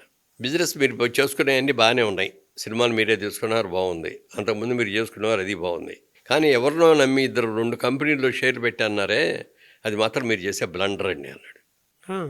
అంటే లేదండి వాళ్ళు చాలా మంచి వాళ్ళు అండి, అస్సలు ప్రాబ్లం ఉండదండి అని. మురళీమోహన్ గారు, నాకున్న అనుభవంతో నేను చెప్తున్నాను, మీరు చూసుకోగలిగిన బిజినెస్ మీరు ఎన్నన్నా చేయండి, మీ కంట్రోల్లో ఉన్నాయి.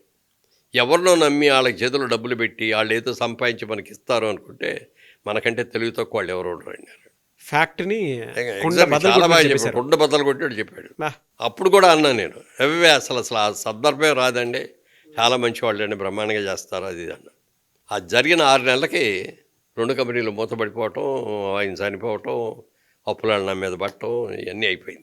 అంత పర్ఫెక్ట్ అనాలిసిస్ క్యాలిక్యులేషన్ ఎక్కడి నుంచి వచ్చాయి సార్ శోభన్ బాబు గారికి ఆ రోజు? మరి ఆయనకున్న అనుభవం, మరి ఆయన ఏం చేశారో తెలియదు. ఆయనకు వచ్చింది మాత్రం చాలా సిన్సియర్గా చెప్పాడు నాకు. ఆయన చెప్పగానే తర్వాత వెళ్ళి అడిగి చెప్పాయండి, ఆ రోజున మీరు ఎలా అన్నారో తెలియదు కానీ నాకు అదే జరిగిందండి, పెట్టింది మొత్తం పోయిందండి, నా పెట్టుబడి పోగా ఎదురు మళ్ళీ వాళ్ళకి డబ్బులు కట్టారండి అన్న అని. అప్పుడు అడిగాను ఆయన్ని, ఏమండి మరి నాకున్న నా సినిమాలకి నేను చేసే ఇదికి నేను తీసుకునే రెమ్యూనరేషన్కే నాకు ఇంత ప్రాబ్లం వచ్చింది, మీరు నాకంటే ముందు నుంచి హీరోగా ఉన్నారు, నాకంటే పెద్ద హీరో, మీరు చాలా సినిమాలు చేస్తున్నారు, మీ దగ్గర బాగా డబ్బులు ఉండాలి కదా, మీరు ఎక్కడ ఇన్వెస్ట్ చేస్తారన్న. అంటే ఆయన చెప్పాడు, ఈ ప్రపంచంలో 3 వంతుల సముద్రం ఉంది, 1 వంతే భూమి ఉంది. ఈ భూమిని మనం పెంచలేం, మనం కొనలేం, పెంచలేం. అది రోజు రోజుకి జనాభా విపరీతంగా పెరిగిపోతుంది. రాబోయే రోజుల్లో ల్యాండ్కి డెఫినెట్గా మంచి డిమాండ్ వస్తుందని నేను నమ్మాను, అందుకని నాకు దగ్గర డబ్బులు ప్రతి రూపాయి కూడా ల్యాండ్ మీద పెడతాను అన్నాడు. అది నాకు బ్రహ్మాండంగా నచ్చిందండి. అందరికీ తెలిసిన మాటే అయినా కూడా కరెక్ట్ టైంకి చెప్పారు ఈయన ఇది అని అనుకుని అక్కడి నుంచి నా వచ్చిన డబ్బులు వచ్చినట్టుగా ఎక్కడో బెడ్రాస్లో చిన్న ల్యాండ్లు కొనటం, చిన్న ఇళ్ళు కొనటం, అట్లా చేయడం మొదలుపెట్టాం. అవన్నీ కూడా ప్రాఫిట్స్ వచ్చాయి.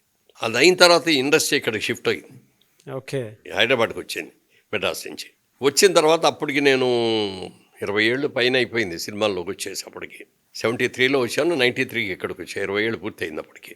అప్పటికి ఏమైందంటే నేను రావటమే నా 33వ సంవత్సరంలో నేను హీరోయిన్ అయ్యా. నా ఏజ్ లేట్ ఏజ్ అని చెప్పేసి లేట్ ఏజ్లో వచ్చా. కాకపోతే అప్పటికి కూడా లేట్ ఏజ్లో ఉన్నా యంగ్గా కనపడ్డాడని చెప్పి అసలు ఏజ్ ఎంత అని ఎవరు అడగలేదు. అట్లా వచ్చింది. నేను అనుకున్నాను అనమాట, మ్యాక్సిమం మనం 15 ఏళ్ళు, మ్యాక్సిమం 20 ఏళ్ళు, 20 ఏళ్ళకి మించి మనం ఉండకూడదు, వెళ్ళిపోవాలి, మనం హీరో చేయకూడదు అని అనుకొని నాకు నేనే ఒక రోజు డెసిషన్ తీసుకొని ప్రెస్ని పిలిచి ఇక్కడి నుంచి నేను హీరో అయ్యటం మానేశాను, నా సొంత సినిమాల్లో కూడా నేను హీరోయిన్, క్యారెక్టర్ రోల్స్ ఉంటే చేస్తాను. సరే అనుకొని క్యారెక్టర్ రోల్స్ చేద్దామని చెప్పి అనౌన్స్మెంట్ ఇచ్చాం. 3-4 సినిమాలు వచ్చినాయి. సినిమాలు రిలీజ్ అయిన తర్వాత హీరోయిన్ ఫాదర్ లాగా లేడండి ఆయన, హీరో బ్రదర్ లాగా ఉన్నాడు, హీరోయిన్ బ్రదర్ లాగా ఉన్నాడు అన్నారు. అదే డిజర్వేజ్ అయింది. అప్పుడు 50 ఏళ్ళు వచ్చేసినాయి, బా వచ్చినా కూడా తేజస్ మాత్రం ఇంకా 30 ఏళ్ళు ఇదిలాగానే ఉంది. సరే అప్పుడు ఆలోచించాం, మళ్ళీ హైదరాబాద్ వచ్చాం, సినిమాల్లో సంపాదించాం, బాగానే ఉంది. కానీ దాన్నే నమ్ముకొని ఇక్కడే కూర్చుంటే మనం ఏమైపోతాం, మళ్ళీ బిజినెస్ స్టార్ట్ చేద్దాం అని. అప్పుడు ఏం చేయాలి బిజినెస్ అంటే సోమన్ బాబు గారు చెప్పిన ఐడియా అది. దాన్ని బేస్లో పెట్టుకొని ల్యాండ్, ఇక్కడ ఫస్ట్ ల్యాండ్ ఎక్కడ కొన్నారు సార్ మీరు? ఎంత పెట్టుకున్నారు? హైదరాబాద్లో ఇక్కడ అది నిజామాబాద్ వెళ్ళే రోడ్ అండి, ఓకే. మేడ్చల్ యువతల అక్కడ ఒక ల్యాండ్ మెయిన్ రోడ్డు పక్కనే ఉంటే అది కొన్నాం. మొత్తం ఉందా 50 ఇప్పటికీ? acres అది. 50 acres ఉందా ఇప్పటికి? లేదు ఉంటే ఉంటే అదే మొత్తం 300 కోట్లు అయ్యేది. ఉంటాం మన దగ్గర అంత డబ్బే లేదు కదా, అవును. కొంటాం అమ్మేయటం. ల్యాండ్ అమ్మంటాం కదండి, ప్రాజెక్ట్ చేసి రోడ్స్ వేసి డెవలప్మెంట్ అంతా చేసి అట్లా అమ్ముతాం అనమాట. ఈ ప్రాఫిట్ ఒరిజినల్ పుచ్చుకొని మళ్ళీ ఇంకో ప్రాజెక్ట్కి వెళ్తాం. అలా ఆ ప్రాజెక్ట్ చేసినప్పుడు మీకు చెప్తాను, మొట్టమొదటిసారి మేము చేసిన ప్రాజెక్ట్లో 400 రూపాయలకి అమ్మేవాడి గజం 400 రూపాయలు. 400. ఇవాళ ఎంతో తెలుసండి, 2 లక్షలు గజం. అలాగే తర్వాత ప్రాజెక్టు ఇక్కడ శిల్పారామం ఉంది కదా, అవును. శిల్పారామం పక్కనే జైబేరి ఎన్క్లేవ్ అని పెట్టి అది చేసాం. అది 25 acres ఎంతో అది. అప్పుడు అది 1000 రూపాయలకి అమ్మాం గజం. 1000 రూపాయలకి అమ్మితే ఇవాళ 3 లక్షలు ఉంది. అది ఇందాక మీరు అన్నారే అయినా మీ దగ్గర ఉంచుకున్నారా అని, అది ఉంచుకున్నది ఇవాళ రోజున ఎంత డబ్బులు. ఒకప్పుడు రియల్ ఎస్టేట్ చేయాలి అని అంటే దందాలు, కిడ్నాప్లు, గూండాలు, రౌడీలు ఇట్లాంటి వాటితోటి చేసేటువంటి పరిస్థితి. ఇప్పుడు అది తక్కువ అనుకోవచ్చు మనం. అప్పట్లో అయితే చాలా దారుణంగా, ఒకప్పుడు అయితే కిడ్నాప్లు కూడా చాలా దారుణంగా ఉండేవి. అంటే ఇవాళ ఆన్లైన్ పెరిగిపోయింది కాబట్టి ఎక్కడ పడితే అక్కడ అవేర్నెస్ ఇన్స్టెంట్గా దొరుకుతుంది మనకి, జడ్జిమెంట్ కూడా దొరికినట్టు ఇన్స్టెంట్గా దొరుకుతుంది. ఇన్ని తలనొప్పుల మధ్య ఆ రియల్ ఎస్టేట్ని మీరు ఏ విధంగా సక్సెస్ఫుల్ మెగాస్టార్గా ఇటువైపు రావడం జరిగింది సార్? అసలు అంటే నేను ఆ బిజినెస్ ఏ ఫార్ములా వాడారు? ఆ బిజినెస్ చేద్దామని అనుకున్నప్పుడు ఇక్కడ ఉన్న ఫ్రెండ్స్ని కొంతమందిని కలిసి అన్నీ తిరిగి వచ్చా, ప్రాజెక్టులు ఎవరెవరు ఎట్లా చేస్తారో ఏమిటి అవన్నీ చూసిన తర్వాత ఇది నేను చేస్తానండి చేస్తానంటే బాగా నాకు క్లోజ్ ఫ్రెండ్స్ అన్నాళ్ళు వచ్చేసి, హైదరాబాద్లో నువ్వు రియల్ ఎస్టేట్ బిజినెస్ పనికిరావు, నువ్వు ఇలాంటి సాఫ్ట్ నేచర్ ఉన్నారు, స్ట్రేట్ ఫార్వర్డ్ ఉన్నాడు పనికిరారు, ఇక్కడ రౌడీలు, గూండాలు, దందాలు చేసేవాళ్ళే తప్ప ఇంకోడు కాదు. ఒకడు స్థలం కొంటాడు, సైట్లు వేస్తాడు, వెళ్ళిపోతాడు అమ్మేసి, మళ్ళీ ఇంకోటి వస్తాడు, ఆ రాళ్ళని పీకేసి మళ్ళీ ఇంకో సైట్లు వేసి దాంట్లోనే మళ్ళీ ఇంకోటి కమ్ముతారు. ఇట్లా అన్నీ ఉంటాయి, వద్దు నీలాంటి నీ మెంటాలిటీకి అది సూట్ కాదన్నారు. అప్పుడు నేను చెప్పాను అనమాట, ప్రతి వ్యక్తికి కూడా పెళ్ళయిన తర్వాత నాకంటూ ఒక ఇల్లు కావాలి అనుకుంటాడు. అది చిన్న ఇల్లా పెద్ద ఇల్లా, నా సొంత ఇంట్లో నేను ఉన్నాను అనే సాటిస్ఫాక్షన్ ప్రతి ఆడికి ఉండాలి. ఇల్లు కొనుక్కోలేకపోతే కనీసం సైట్ కొనుక్కుందాం, ఒక 300 గజాలు కొనుక్కుందాం, 500 గజాలు కొనుక్కుందాం, డబ్బులు ఉన్నప్పుడు ఇల్లు కట్టుకుందాం అని అనుకుంటారు. కట్టుకోలేకపోయినా 300 గజాలు 500 గజాలు నీ పిల్లలు చదువుకులకు వచ్చినప్పటికీ అది బోళ్ళది ఖరీదు పెరుగుద్ది, నీ పిల్లలు పెళ్ళిళ్ళకి పనికి రావచ్చు. ఇది ప్రతివాడి ఆశని మనం కళను నిజం చేసే వ్యాపారం ఇది. అంటే కాయిన్కి మీరు చూసేదేమో అటు సైడ్ చూస్తారు, రౌడీలు, గోండాలు, అది నేనేమో ఇటు సైడ్ చూస్తాను. నేను చేసే బిజినెస్ నీతిగా చేస్తాను, నిజాయితీగా చేస్తాను. ఎక్కడ దందాలకి సంబంధం లేనటువంటి క్లియర్ ల్యాండ్స్ రైతుల దగ్గర కొని నేను చేస్తాను. ఇదే పాలసీ నాది. 10 రూపాయలు ఎక్కువైనా పర్వాలా, క్లియర్ ల్యాండ్ కావాలి అని అట్లా క్లియర్ ల్యాండ్స్ కొనుక్కుంటూ వెళ్ళి వాటిలో వెంచర్స్ చేసి అది చేసుకుంటూ వచ్చాం. అది సక్సెస్ అయింది. అదే టైంలో ఈ ల్యాండ్లు కొనలేకపోతున్నాం, ఈ దందాలు ఎక్కువగా ఉన్నాయని రియల్ ఎస్టేట్ కన్స్ట్రక్షన్ యాక్టివిటీలోకి వెళ్దామని అపార్ట్మెంట్స్ కడదామని దిగాం. ఫస్ట్ ప్రాజెక్టు సిలికాన్ కౌంటీన్ చేసాం హెటెక్ సిటీలో. ఆ ప్రాజెక్ట్ చేసేటప్పుడు మన కేఎస్ రామారావు గారి స్టూడియో, అది అవుట్డోర్ స్టూడియో అని చెప్పి సెటిల్ అయ్యి ఉండేది, డెవలప్మెంట్కి తీసుకున్నాం. అది సక్సెస్ఫుల్గా చేసాం కానీ అది చేసేటప్పుడు చాలా ప్రాబ్లమ్స్ ఫేస్ చేయాల్సి వచ్చింది. ప్రాబ్లమ్స్ అంటే ఫైనాన్షియల్ ప్రాబ్లమ్స్. కన్స్ట్రక్షన్ చేస్తే ఇక్కడ ఊళ్ళో వాళ్ళందరూ అబ్బో దూరం కదా, అది అక్కడ ఆటోలు కూడా దొరకవుంటాయి కదా అనేవారు. అది కాదండి, జూబ్లీ హిల్స్ ఎక్స్టెన్షన్ అట్టే కదండి వచ్చేది. జూబ్లీ హిల్స్ పెరగాలి కదా, పెరిగితే అట్టే కదా వచ్చేది. రాబోయే రోజుల్లో 5-6 ఏళ్లలో అది బ్రహ్మాండంగా పెరుగుద్దండి అని చెప్తే ఎవరు నమ్మలా. సరే నాకే కోపం వచ్చింది, అసలు మీకు అమ్మనపోండి, మీరు అడిగినా కూడా నేను అందరూ ఎన్ఆర్ఐలకు అమ్ముతాను అని చెప్పి మొత్తం తిరిగానండి.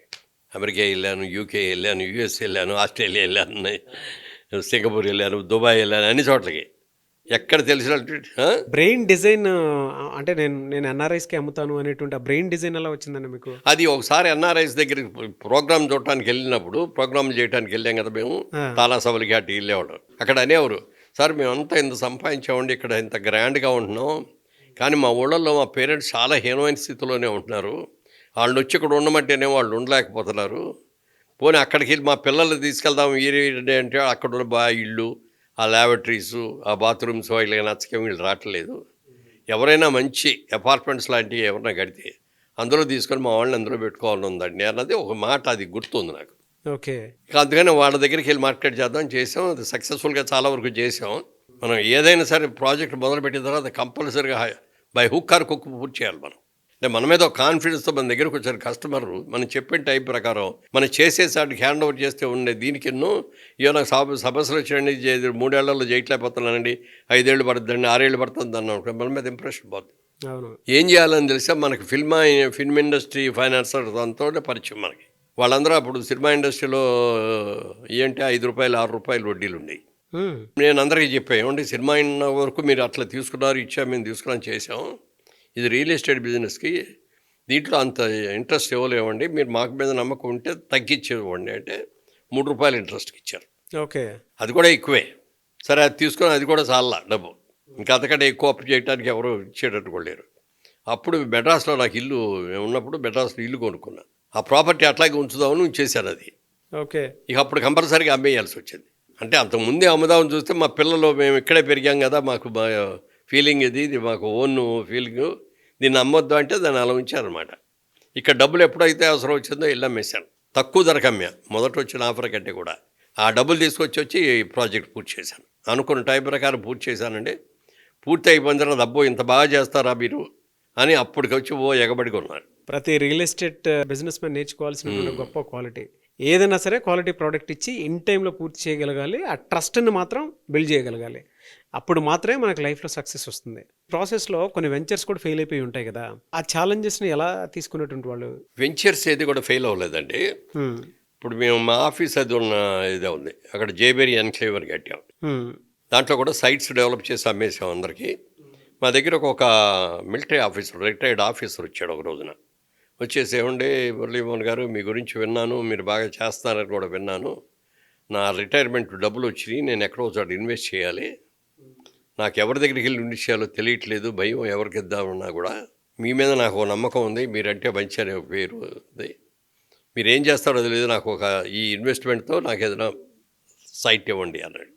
అంటే సరే మేమే చేస్తామండి, దీంట్లో అన్నీ తీసి చూపిస్తే బాగుందన్నారు, మంచి సైట్ వాస్తే అది చూసి ఇవ్వండి అన్నారు, ఇచ్చాం. డాక్యుమెంట్స్ అయ్యో తీసి చూపించకపోతే మాకు ఏం వద్దండి, మీ మీద నమ్మకంతో వచ్చాం, అది మంచి అయినా చెడైనా మీ ద్వారానే జరగాలి, నాకు ఏమీ తెలియదు అన్నాడు. తప్పకుండా సార్ మీరు నా మీద ఉంచిన నమ్మకాన్ని నేను నిలబెట్టుకుంటా అన్నాం, ఇచ్చాం, అయిపోయింది. ఆయన బాంబేలో ఏదో జాబ్ వస్తే ఆ జాబ్ చేసుకుంటా మధ్య మధ్యలో సంవత్సరానికి ఒకసారి వచ్చేవాడు, వచ్చేసి తన సైట్ చూసుకొని మా దగ్గర కూర్చొని కాసేపు కాఫీ తాగి వెళ్ళిపోతాడు. సడన్గా ఒకరోజు వచ్చేసి సార్ నా సైట్లో ఎవడో ఇల్లు కట్టేశాడండి అన్నాడు. వచ్చాడు, మీ సైట్లో ఎవడో ఇల్లు కట్టమంటాడు, నేను ఇల్లు చూస్తే కట్టేశాడు, ఎవరా నువ్వు నీ ఈ సైట్లో కట్టేవింటే అని అడిగితే నాది ఇదేనండి అన్నాడు. ఇది ఎట్లా వద్ది అని అంటే అప్పుడు మేము అమ్మిందే, అది తీసి చూస్తే వీడిది పక్కది, పక్క సైట్లో కట్టుకోకుండా పక్కన ఈ సైట్లో కట్టేశాడు. ఓకే. ఆ ముస్లిమ్స్కి ఏంటంటే మనకి వాస్తు ఇవన్నీ ఉంటాయి కదా, వాళ్ళకి వాస్తు పట్టించుకోరు, అందుకని వాస్తు ఎగైనెస్ట్ ఇవన్నీ వాళ్ళకి అమ్ముతూ ఉండేవాళ్ళు అనమాట, రేటు తగ్గించాను. అట్లా రేటు తగ్గించి అతనికి అమ్మాము. వాడి సైట్లో కట్టుకోకుండా వీధి సోలు ఉన్న సైట్లో కట్టుకోకుండా ఇద్దరు కట్టాడు, ఇదేమో మంచి సైట్, డబ్బులు ఇచ్చేసే సైట్ కానీ అంటే నా దగ్గర డబ్బులు ఎక్కడ ఉన్నాయండి, ఉన్నాయని నేను ఇచ్చేసానండి అని. ఏం చేయాలి ఇప్పుడు? వేరే ఎవరో ఒకళ్ళు అమ్ముతానంటే వాళ్ళ దగ్గర సైట్ కొని ఆ సైట్ వీళ్ళకి ఇచ్చి అంత రిస్క్ చేశారు. రిస్క్ చేయాలి, చెబితే పేరుపోద్దు కదా. మన మీద ఇంత నమ్మకంతో అక్కడ పెట్టి చేసిన తర్వాత దాంట్లో 3 లక్షలు 4 లక్షలు లాస్ వచ్చింది. అయినా సరే అది చేసిన తర్వాత అండి ఆయన ఎంత ఆనందపడిపోయాడంటే, మా తరఫున ఎన్ని చోట్లకి వెళ్ళి మురళీమోహన్ గారి దగ్గర ఇట్లా కొన్నా ఇలా జరిగింది, ఇమ్మీడియట్గా ఆయన ఇంకో సైట్ కొనేసి నాకు ఇచ్చాడు. ఏం క్రెడిబిలిటీ సంపాదించారు సార్ అసలు రియల్ ఎస్టేట్లో చేసేటువంటి వాళ్ళు? ఈ క్రెడిబిలిటీని సంపాదించుకోవాలి. నేను అందరికీ అదే చెప్పే ఉంటాండి, మీరు అన్నట్టుగా ఇక్కడ సిస్టమేటిక్గా ఉండేది కదా ఇక్కడ రియల్ ఎస్టేట్ బిజినెస్. నేను వచ్చిన తర్వాత దీన్ని చూశాను, ఈ పద్ధతి ఏదో మార్చకపోతే ఈ లాభం లేదు, ఇది మనం చేయలేము, ఇక రియల్ ఎస్టేట్ అనే దానికి ఒక గౌరవం కూడా లేకుండా అయిపోతుందని చెప్పి మనకే ఒక అసోసియేషన్ ఎందుకు పెట్టుకోకూడదు అని ఆలోచన వచ్చింది. ఓకే. వచ్చి నలుగురు ఫ్రెండ్స్ ఆ రియల్ ఎస్టేట్ వాళ్ళని కలుసుకొని చెప్పాను, అట్లా మనం ఒక అసోసియేషన్ చేసుకొని మనకు కొన్ని రూల్స్ రెగ్యులేషన్స్ పెట్టుకొని వచ్చిన వాళ్ళకి మిగిలిన వాళ్ళందరినీ కూడా మనం అట్లా చేయాలండి అంటే వెరీ గుడ్ మంచి ఆలోచన అండి అన్నారు. ఇప్పుడు నార్నే రంగారావు గారు అని ఆయన సీనియర్ మోస్ట్ సార్, ఆయన దగ్గరికి వెళ్ళి మీరు ప్రెసిడెంట్గా ఉండాలండి అసోసియేషన్ పెడతామనంటే మీరు సెక్రటరీగా ఉంటే పెడతానండి అన్నాడు. సరేనండి అయితే అని చెప్పి నేను సెక్రటరీగా ఆయన ప్రెసిడెంట్గా ఈ Andhra Pradesh real estate developers association పెట్టాం. మెల్లమెల్లగా అందరినీ జాయిన్ చేసుకొని మాకు మేము కొన్ని రూల్స్ రెగ్యులేషన్స్ పెట్టుకున్నాం. మనలో మనం కాంపిటీషన్ పడకూడదు. కాంపిటీషన్ ఎక్కడ పడాలంటే మనం కట్టే బిల్డింగ్స్లో కన్స్ట్రక్షన్లో వాల్యూస్ పెంచడానికి కాదు. మీకంటే మేము బాగా కట్టాలి, మీకంటే మేము కట్టాం, మాకంటే మీరు బాగా కట్టాలి అని మనలో మనం అక్కడ పోటీ పడాలి. కానీ రేట్ల దగ్గర అమ్మకాల దగ్గర నేను ఇంకా తగ్గిస్తా అని అనుకోవటం ఇట్లాంటివి చేయకూడదు. వాట్ ఏ లీడర్షిప్ క్వాలిటీ అండి. వాల్యూస్లో కూడా ఆ డిజైన్ థింకింగ్ అనేది చాలా అలా ఒక 20 పాయింట్లు రూల్స్ లాగా రాశాం. వచ్చిన వాళ్ళందరూ కూడా ఈ రూల్స్ బాబు ఇది కూడా మీరు ఫాలో అవుతానంటే మెంబర్గా చేరండి. ఓకే అని అలా మెంబర్స్గా చాలా మెంబర్షిప్ ఒకటి స్టార్ట్ చేసాం 150 మంది వచ్చారు. మంత్లీ మీటింగ్ అంటే 8ంటికి మీటింగ్ అంటే 7ంటికి మీటింగ్ అనేవాళ్ళం. ఎవ్వరు వచ్చేవారు కాదు. నార్నే రంగారావు అనేవాడు ఏంటి సుబ్రహ్మణ్యం వీళ్ళు ఎవరో రావట్లేదు, ఎప్పుడో 9ంటికి 10ంటికి వస్తున్నారంటే అలా కాదండి, ఓ పని చేద్దామండి, 7 గంటలకు మీటింగ్ అని చెప్పేద్దాం, ఎవరి కోసం ఎదురుతూడం మీటింగ్ 7కి మొదలైపోద్దండి అని చెప్దాం, మొదలు పెట్టేద్దాం. 2 వచ్చి కూర్చున్నా 3 వచ్చి కూర్చున్నా మొదలు పెట్టేద్దాం. మనం మీటింగ్ ఎలా చేస్తాం అంతా కూడా చేసేస్తాం. చేసిన తర్వాత వాళ్ళు వచ్చిన ఎప్పుడు వస్తారు అప్పుడు ఏం చేసామంటే మీటింగ్ అయిన తర్వాత అందరూ రావడం కోసం అట్రాక్షన్ కోసం నైట్ డిన్నర్ కూడా పెట్టేవాళ్ళం. ఓకే. కొంతమంది డిన్నర్ టైంకి వచ్చేవాళ్ళు. ఇక వాళ్ళకి అర్థమైపోయింది వీళ్ళు మనం వచ్చినా రాకపోయినా మీటింగ్ చేసేస్తారు.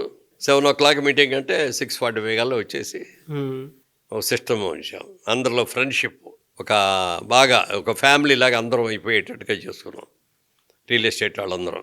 రియల్ ఎస్టేట్ గ్రౌండ్లో ఉన్నదాన్ని కార్పొరేట్ లెవెల్కి తీసుకెళ్ళాం. ఇప్పుడు కూడా మీకు చెప్తారండి, ఆ అసోసియేషన్లో ఇంతవరకు ఎలక్షన్ అనేది జరగల. పెట్టి 25 సంవత్సరాలు అయింది. ఇది ఒక్కసారి కూడా ఎలక్షన్ జరగలేదండి. Great sir. నామినేట్ చేసుకుంటాం మేమే, ఎవరు ఇంట్రెస్ట్, ఎవరు బాగా చేస్తారు, ఎవరి దగ్గర కెపాసిటీ ఉంది, ఎనానిమస్గా నా మీద పెట్టేవారు బాధ్యత. అదిగో ఇది అని చెప్పి వాళ్ళనే పిలిచి చెప్పేవాడిని కూర్చోబెట్టి, బాగుందండి అనేవారు. అంత యూనిటీని అసలు ఎలా సార్, అంటే ఒక్కొక్క తాటిపై తీసుకురావటము, 10 మంది అంటే కనుక మంచి మాట చెప్తున్నాం అంటే ఎవరైనా వింటారు సార్. మనం నాకేదో సొంత లాభం కోసం నేను ఆలోచించుకొని నేను ప్రెసిడెంట్ అవడం కోసం వాళ్ళకి అందరికి రూల్స్ చెప్పారనుకోండి, వాళ్ళు ఎందుకు వింటారు కదా. అందుకని నేను అది కూడా రూల్ పెట్టా.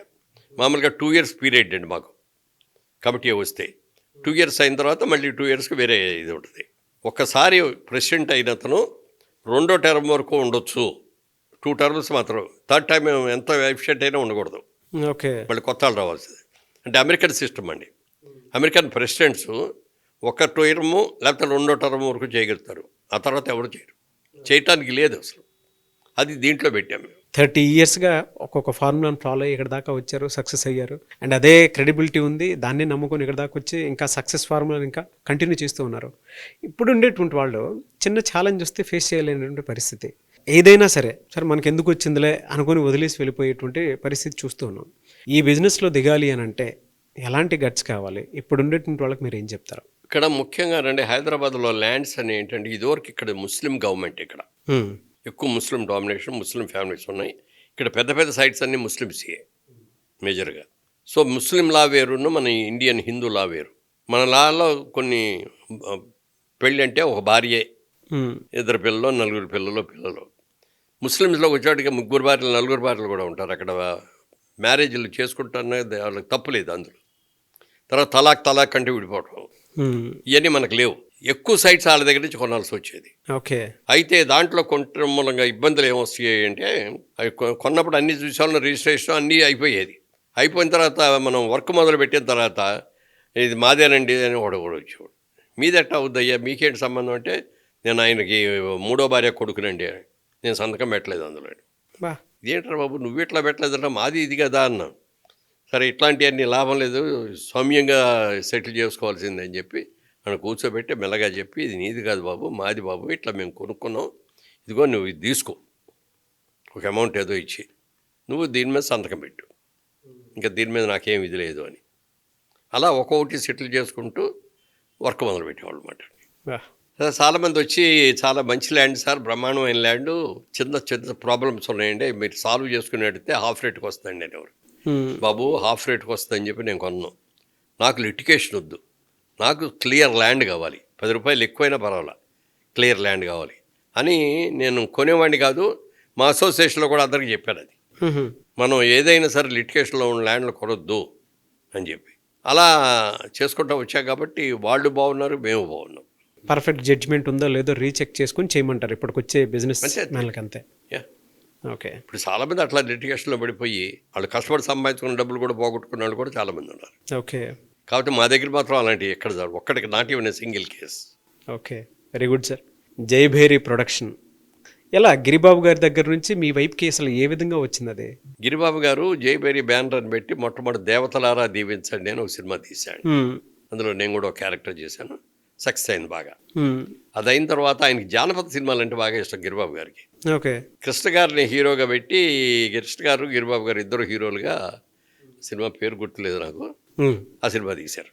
ఓకే. అది కూడా బాగా ఆడింది. మూడో సినిమాకి ముద్దు ముచ్చట అని ఒక సినిమా టైటిల్ అది, దాంట్లో నన్ను హీరోగా బుక్ చేశాడు. అది వాళ్ళ ఊరిలో షూటింగ్ అన్నాడు, అక్కడికి వెళ్ళాం. వెళ్ళేటప్పుడు క్లాప్ బోర్డ్ మీద చూస్తే జయభేరి ఏం లేదు, మాధవి చిత్ర అని ఉంది. ఇదేంటయ్యా మాధవి చిత్ర, జయభేరి కదా మంది, మాధవి చిత్రం ఉందేంటి అన్నాను. మా అమ్మాయి పేరు మాధవి కదా, మాధవి చిత్ర అని పెట్టుకున్నాను అన్నాడు. మరి జయభేరిని ఏం చేసావన్నా, అది మానేసినట్టే అన్నాడు. ఇది నీకు అభ్యంతరం లేకపోతే ఆ జయభేరి నాకు ఇవ్వయ్యా, నాకు జయభేరి అంటే చాలా ఇష్టం. జయభేరి అనేది ఒక మంచి నోట్ కదా. అవును. ఇదివరకు యుద్ధం చేసిన తర్వాత వాళ్ళు వచ్చిన తర్వాత గెలిచి వచ్చిన తర్వాత జయభేరి మోగించేవారు అనమాట. ఆనందం. ఇప్పటికీ మన పేపర్లో చూస్తే రాత్రి క్రికెట్ మ్యాచ్లో మన ఇండియన్ టీము జయభేరి మోగించింది అంటారు. అవును. అది నాకు ఆ టైటిల్ నచ్చి, నీకు అభ్యంతరం లేకపోతే అది నాకు ఇస్తావా అని. టైటిల్లో ఎక్కడో సక్సెస్ ఉంది, సక్సెస్ ఉంది దాంట్లో అని మీరు ఫీల్ అయ్యారు బలంగా. అందులో ఒక ఎమోషన్ ఉంది, జాయ్ఫుల్ మూమెంట్ ఉంది అని ఫీల్ అయ్యారు అప్పట్లోనే. పాజిటివ్ నోట్ ఉంది. ఓకే. అని నాకు ఇస్తావా అన్న. తీసుకో అన్నాడు. నేను ఎటా వాడినాక వద్దనుకున్నాను, నేను మాధవి చిత్ర మీద తీస్తాను, నువ్వు తీసుకో అన్నాడు. అది తీసుకొని ఫస్ట్ సినిమా మురళీ చిత్ర బ్యానర్ మీద ఏమో అది రామదండి అని తీసాం. రెండో సినిమా వారాల అబ్బాయి అని చెప్పి, అప్పటికి నాకు అది 100వ సినిమా వారాల అబ్బాయి. జయభేరి బ్యానర్ మీద మేము తీసిన మొదటి సినిమా అది 100 days ఆడింది. అవును, బ్లాక్ బాస్టర్. అది బ్లాక్ బాస్టర్. అది ఎలా సార్ జయభేరి మీరు అప్పట్లో ఎంతకు తీసుకున్నారు గిరిబాబు గారి దగ్గర నుంచి? ఫ్రీ అసలు. ఆయన దానికి ఏమి డబ్బులు ఇవ్వటం అడగలేదు, ఆయన అడగలేదు, నేను ఇవ్వలే. బ్యానర్ ఇవ్వటమే కదా, నేను కంపెనీకి ఉండలేదు, ఏమీ కాదు కదా. ఆయన నా బాగా ఫ్రెండ్గా ఉంటాయి, ఇప్పటికీ మా బాగా ఫ్రెండ్స్ మేము. ఓకే. జనరల్గా ఇప్పుడు అడగగానే తీసేసుకోమన్నాడు, డబ్బులు ప్రసక్తే రాలే. అందులో చాలా సినిమాలు అందులో తీయటం జరిగింది. అతడు తర్వాత ఎందుకు సార్ అంటే? అతడు తర్వాత ఏమైపోయిందంటే నేను పాలిటిక్స్లోకి వెళ్ళాను. అది కూడా నా ఇష్టం ఉండి వెళ్ళింది కాదు. ఎన్టీ రామారావు కూడా ఒకసారి అడిగారు రాజమండ్రి నుంచి పోటీ చేయేది అంటే, వద్దండి నాకు ఇష్టం లేదు, మా ఫాదర్ కూడా పాలిటిక్స్లో వెళ్ళటం మూలంగానే బిజినెస్ సఫర్ అయింది, నేను అలా సఫర్ చేయదలుచుకోలేదండి. తర్వాత అసలు సినిమాలో హీరో వేసేవాళ్ళు కానీ మనం కానీ ఎవరైనా సరే ఏ పార్టీకి సంబంధించిన వ్యక్తిగా ఉండకూడదండి. నేను ఒక పార్టీకి సంబంధించిన వ్యక్తి అంటే మన పార్టీ వాళ్ళు బాగానే చూస్తారు, కానీ అదర్ పార్టీల వాళ్ళు మన సినిమా చూడరు కదా. నా మూలంగా ప్రొడ్యూసర్ ఎందుకు దెబ్బతినాలి అది. అందుకని సినిమా యాక్టర్ అనేవాడు ఎవడో కూడా ఏ పార్టీలో ఉండకూడదు అనేది నాకు భావం. నాకు అప్పుడు ఆ భావంతో పాలిటిక్స్లోకి వెళ్ళా. ఎన్టీ రామారావు పిలిచి అడిగారు, ఆయన ఇది ముఖ్యమంత్రి అయిన తర్వాత పార్లమెంట్ ఎన్నికలు జరుగుతాయి, రాజమండ్రి పార్లమెంట్కి ఉంటే బాగుంటుంది అంటున్నారు మన వాళ్ళందరూ, పోటీ అన్నాడు. నాకు దెమ్మ తిరిగిపోయింది. అసలు ఏళ్ళ కన్ఫ్యూజ్ అయిపోయాను నేను. ఏటో సార్ నాకంతా చాలా కన్ఫ్యూజన్గా ఉంది, నాకు ఎప్పుడు ఇలాంటి ఆలోచన లేదు, మీరు వాళ్ళకి సడన్గా వచ్చి నన్ను పోటీ చేయమంటున్నారు, నాకు టైం కావాలి సార్ 4 రోజులు, నేను ఆలోచించుకొని చెప్తానండి. ఆలోచించుకో బ్రదర్, వచ్చి 4 రోజుల తర్వాత వచ్చి ఓకే చెప్పండి అన్నాడు. ఓకే. వెళ్ళి మా వాళ్ళందరినీ అడిగాను, ఫ్రెండ్స్ని అడిగాను, ఫ్యామిలీ అందరూ అడిగితే అందరూ వద్దన్నారు. ఆఖరి మా పిల్లలు కూడా వద్దన్నారు. అప్పుడు చిన్నపిల్లలే. అదేలేండి సార్. ఇక అప్పుడు వచ్చి రామారావు దగ్గరికి వచ్చి, సారీ అండి మీరు ఇంత ఆఫర్ ఇచ్చినా కూడా నేను ఉపయోగించుకోలేకపోతాను, సారీ అండి అన్న. సాల్ రైట్ బ్రదర్ అన్నాడు. అది చాలా తేలిక అందించుకుని బయటకు వచ్చిన తర్వాత చంద్రబాబు నాయుడు గారు పక్కనను, ఉపేంద్ర గారు అయినప్పుడు పార్టీ జనరల్ సెక్రటరీ, వాళ్ళిద్దరూ చెరుపక్క నుంచి పిచ్చి అలాగా ఉన్నావు, ఇదేంటి ఆయన పిలిచేంత బ్రహ్మాండమైన ఆఫర్ ఇస్తే నువ్వేంటి అది అంట. మరి ఏమండి ఆయన త్యాగం చేసినట్టుగా నేను త్యాగం చేయలేను, ఆయన అన్నీ వదిలేసి సినిమాలను వదిలేసి వచ్చాడు, ఫ్యామిలీని వదిలేసి వచ్చాడు. నేను రాలేను ఇప్పుడు అట్లా, ఇంకా నేను అట్లా రాగలిగిన స్టేజ్లో నేను లేను అని చెప్పి తప్పుకున్నాను. అక్కడికి ఓకే. మళ్ళీ చంద్రబాబు నాయుడు గారు చీఫ్ మినిస్టర్ అయ్యేది అయిన తర్వాత 2009లో మళ్ళీ నన్ను పిలిచి నువ్వు పోటీ చేయి, అప్పుడు చేయమంటే నువ్వు చేయనన్నావు కదా, అప్పుడు పిల్లలు పెళ్ళిళ్ళు అవ్వలేదన్నావు, చదువుకుంటున్నారన్నాడు, నువ్వు సెటిల్ కాలేదన్నావు, నువ్వు సెటిల్ అయ్యావు, ఈ పిల్లలు పెళ్ళిళ్ళు అయిపోయినాయి, బిజినెస్ బాగుంది, రా అన్నాడు. నాకు ఇష్టం లేదు సార్, మీరు ఏమనుకోవద్దు అని చెప్పి మళ్ళీ ఇంటికి వెళ్ళిపోయా. ఇంటికి వెళ్ళిపోతే కోడెల శివప్రసాద్ గారు నిన్ను కమ్మపాటి రామ్మోహన్ రావు గారిని వాళ్ళిద్దరిని ఇంటికి పంపించి మీరు ఏం చేస్తారో నాకు తెలియదు, రాత్రి లోపల ఆయన కన్విన్స్ చేసి ఓకే చేసి తీసుకురండి అన్నాడు. అంత కాన్ఫిడెన్స్ మీ మీద? 3 గంటలకు వచ్చారండి వాళ్ళు, 8 దాకా వదలలేదు. ఏం చేయాలో తెలియదు. కోడెల శివప్రసాద్ గారు అంటే నాకు చాలా మంచి ఫ్రెండు, నా మంచి కోరతాడు. ఆయన ఒకటే అన్నాడు, ఆయన మురళీమోహన్ గారు మీరు సినిమా యాక్టర్గా సక్సెస్ అయ్యారు, సినిమా ప్రొడ్యూసర్గా సక్సెస్ అయ్యారు, బిజినెస్ మ్యాన్గా సక్సెస్ అయ్యారు, అన్ని రకాలుగా సక్సెస్ అయ్యారు, కాబట్టి రాజకీయంలో కూడా ఉండి సక్సెస్ అవ్వడం మంచిది. ఇది మీకు స్పాన్ పెరుగుతుంది. ఒక పార్లమెంట్ సభ్యుడిగా వెళ్ళారంటే ఢిల్లీ ఎన్ని స్టేట్స్ వాళ్ళు ఎంతోమంది కలుస్తారు, చేయండి బాగుంటుందని ఆయన కన్విన్స్ చేశాడు. ఎక్కడో ఒక ఎక్విప్మెంట్లో సరేనండి అన్న. ఆ సరేనండి అన్న తర్వాత ఇప్పుడు మరి సినిమా తీయాలా వద్దా, అదేమో పాలిటిక్స్ అంటే మొత్తం రాత్రి పగల తిరగాలి. అవును. సినిమా అనేది ఏంటంటే మనం పూర్తిగా ఒళ్ళు దగ్గర పెట్టుకొని చూడకపోతే సినిమా ఫ్లాప్ అయిందంటే మొత్తం డబ్బులు పోతాయి, ₹1 కూడా మిగలదు, అప్పులు కూడా మిగులుతాయి. సో బ్యాలెన్సింగ్ కష్టం అయిపోద్ది, కష్టం అవుద్దని చెప్పి మా వాళ్ళేమో, మా బ్రదరున్నో బాబు మా అబ్బాయి వాళ్ళేమో బిజినెస్లో, నేను ఎప్పుడైతే అటు వెళ్ళానో బిజినెస్ అంతా వాళ్ళు, రియల్ ఎస్టేట్ బిజినెస్ అంతా వాళ్ళు చూసుకోవాల్సి వచ్చేది. అందుకని అప్పుడు ఇచ్చే సినిమా తీలా. ఇప్పుడు పాలిటిక్స్ వదిలేసాం కదా, తీద్దామని చూస్తే ఎలాంటి సినిమా తీయాలో ఏం తీయాలో ఇట్లా అప్పటికి ఇప్పుడు మార్పు చాలా బిజినెస్ స్కేలింగ్ స్కేల్ కూడా విపరీతంగా పెరిగిపోయింది. సినిమా రిలీజ్ అంటే all over the world cinema release అంటే వచ్చేసింది. సో ఇందాక మీరు పొలిటికల్ గురించి మాట్లాడారు కాబట్టి, సో దాని మీద రకరకాల కథనాలు అయితే నేను రెగ్యులర్గా చూస్తూ ఉంటాను. నా షోలో ఏంటంటే పాజిటివ్ అయినా సరే నెగిటివ్ అయినా సరే ఒక్కొక్క బిజినెస్ మ్యాన్ దాన్ని ఏ విధంగా రియల్ టైంలో కూడా తీసుకుంటారు అనేటువంటిది ఆడియన్స్కి చూపించాలనేది నా పాయింట్. మీకు నచ్చినా నచ్చకపోయినా సార్ నేనైతే దాన్ని ప్లే చేస్తాను. ఆన్సర్ ఏ విధంగా చేయాలనేది మీరే ఇచ్చేయండి, నేనైతే డిలీట్ చేయను, బట్ ఒకసారి చూపిస్తాను. No problem. మీ మీద ఉండేటువంటి ఒపీనియన్ కొంతమంది ఆడియన్స్కి ఉంటుంది కదా, ఇది దానికి ఎలా ఆన్సర్ చేస్తారో చూద్దాం అనేటువంటిది. ఒకసారి చూపిస్తాను సార్. మురళీమోహన్ గారు నమస్తే. ముందుగా మీకు జన్మదిన శుభాకాంక్షలు. థ్యాంక్ యూ అమ్మా. చలాకీగా ఇంత యాక్టివ్గా ఉండటం అనేటువంటిది నిజంగా చాలా అభినందనైనటువంటి విషయం. అయితే ఈ బర్త్డే సందర్భంగా చేస్తున్న ప్రత్యేకమైన ఇంటర్వ్యూలో మిమ్మల్ని సూటిగా ఒక ప్రశ్న అడగదలుచుకున్నాను. అదేమిటంటే, ఒక సందర్భంలో మాజీ ముఖ్యమంత్రి, దివంగత ముఖ్యమంత్రి వైఎస్ రాజశేఖర రెడ్డి గారు సినీ ప్రముఖులందరి సమక్షంలో మిమ్మల్ని ఒక చిన్న అవహేళన చేస్తూ ఒక సందర్భంలో మాట్లాడారు. మూవీ ఆర్టిస్ట్ అసోసియేషన్కి సంబంధించినటువంటి ల్యాండ్ ఇవ్వండి అని, ఒక 2 ఎకరాల స్థలం ఇవ్వండి అని చెప్పి సినిమా వాళ్ళందరూ రిప్రజెంట్ చేసిన సందర్భంలో మీ మీద ఒక సటైర్ వేసి మిమ్మల్ని చిన్న అవహేళనగా మాట్లాడినటువంటి సందర్భం ఉంది. అది నిజంగా ఎందుకు జరిగింది, దాని పట్ల మీ స్పందన ఏంటి?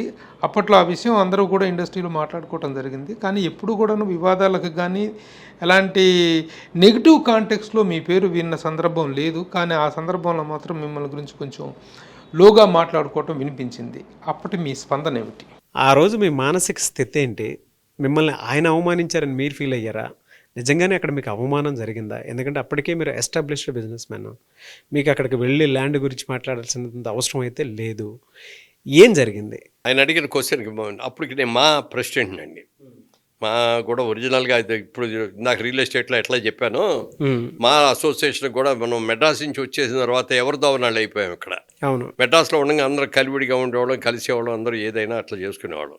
అక్కడ అసోసియేషన్ కూడా ఉండేది. ఇక్కడికి వచ్చిన తర్వాత అసోసియేషన్ లేదు, ఏమీ లేదు. ఎవరికి ప్రాబ్లం వచ్చినా ఎవరెవరికి చెప్పుకోవాలో కూడా తెలియని పరిస్థితి వచ్చింది అన్నమాట. అప్పుడు మళ్ళీ మేము ఏదో క్రికెట్ మ్యాచ్ చేయటం కోసం వైజాగ్ వెళ్ళాం. సుబ్రహ్మరెడ్డి గారు తీసుకెళ్ళాడు స్పెషల్ ఫ్లైట్లో. హీరోలు హీరోయిన్లు అందరం కలిసి వెళ్ళాం. పొద్దున్నే అక్కడ దిగాం, ప్లే అయిపోయింది. రాత్రి తిరిగి వచ్చేటప్పుడు ఫ్లైట్లో అన్నా నేను, ఓ ప్రపోజల్ అండి, అందరూ ఇక్కడే ఉన్నారు కాబా, మనకి అసోసియేషన్ అనేది లేకపోతే చాలా ఇబ్బందులు పడుతున్నాం. ఇక్కడ ఈ ప్లేస్కి వచ్చేసాము, ఇక్కడికి వచ్చినప్పటికీ చాలా చాలా ప్రాబ్లమ్స్ వస్తాయి. ఆర్టిస్టు వస్తున్నాయి, ఆర్టిస్టు ప్రొడ్యూసర్ వస్తున్నాయి, ఆర్టిస్టు బయటతో వస్తున్నాయి. మన అసోసియేషన్ ఉంటే బాగుంటుందండి అన్న. అనగానే అందరూ చప్పట్లు కొట్టారు. ఓకే, బ్రహ్మాండం అన్నారు. అయితే దీని గురించి మనం ఇమ్మీడియట్గా రేపే మీటింగ్ రామనాయుడు గారి షూట్లో నెక్స్ట్ డే మీటింగ్ పెట్టాం. ఆ మీటింగ్లో అసోసియేషన్ పెడదాం అనుకున్నాం. దానికి మా అని పేరు పెట్టడం ఇవన్నీ అయిపోయింది. తెలియదు అప్పుడు దానికి చిరంజీవి గారు ప్రెసిడెంట్గా మీరు ఉండాలండి అన్న.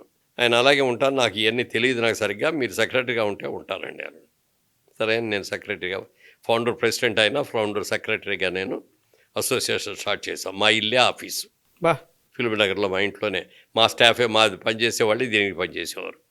ఇప్పుడు ఏం రూపాయి లేదు. అవునులేండి, అవును. అసోసియేషన్ ప్రారంభించినప్పుడు ఏముంటుంది, ఏముండదు కదా. ఆ టైంలో తర్వాత సక్సెస్ చేసాం. ఇప్పుడు మన క్రికెట్ మ్యాచ్లు పెట్టాం, చాలా ఇది చేసాం, 3-4 కోట్లు సంపాదించాం.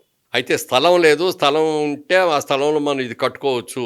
మనం ఇక్కడ హైదరాబాద్లో స్థలం కొని కట్టాలంటే మన దగ్గర ఉన్న డబ్బులతో స్థలం కొనటానికే సరిపోతాయి. అప్పుడు రామానాయుడు గారు స్టూడియో పక్కన పద్మాలయకి రామాలయకి మధ్యలో రాబోయే రోజుల్లో సినిమా అవసరాలకి ఏమి ఉంటాయో అని చెప్పి 25 ఎకరాలు అక్కడ పెట్టారు. అది ఓన్లీ సినిమా ఉపయోగాల కోసమని. ఓకే. దాంట్లోంచి 1 ఎకరం ఇవ్వండి మాకు, ఎకరం ఇస్తే మేము ఆఫీస్ కట్టుకుంటాం మా దగ్గర ఉన్న డబ్బులతో అని చెప్పి అడుగుదాలి. అంతకుముందు ముఖ్యమంత్రులు అడిగాం కానీ అది జరగలేదు. తప్పకుండా ఇద్దాం చేద్దాం అన్నారు కానీ ఎవరు ఇవ్వలే. రాజశేఖర రెడ్డి గారు ముఖ్యమంత్రి అయ్యారు. మళ్ళీ అందరూ కలిసి వెళ్దాం. జనరల్గా ఏంటంటే ఏ ముఖ్యమంత్రి కొత్తగా వచ్చినా ఆర్టిస్టులు అందరూ కలిసి బొకే తీసుకెళ్ళి ఇచ్చి అక్కడ వాళ్ళని అభినందించి ఇదేండి మాకు ఈ అవసరం అండి అని మనం చెప్పాలన్నమాట. అది చెప్పేటప్పుడు నేను చెప్పాను, ఏమండి ఈసారి నేను రాను, మీరు వెళ్ళండి. నేను తెలుగుదేశంలో ప్రచారం చేసి ఆయనకి ఎగెనిస్ట్గా ప్రచారం చేశాను, మేము గెలవాలి అని. మేము ఓడిపోయాం, వాళ్ళు గెలిచారు. ఇప్పుడు నేను అక్కడికి వస్తే ఆయన మూడు కూడా మారిపోద్ది, మీరు వెళ్ళండి అన్న. అంటే చిరంజీవి గారు కానీ నాగార్జున వీళ్ళందరూ అభివే మీరు రావాల్సిందే అన్నారు.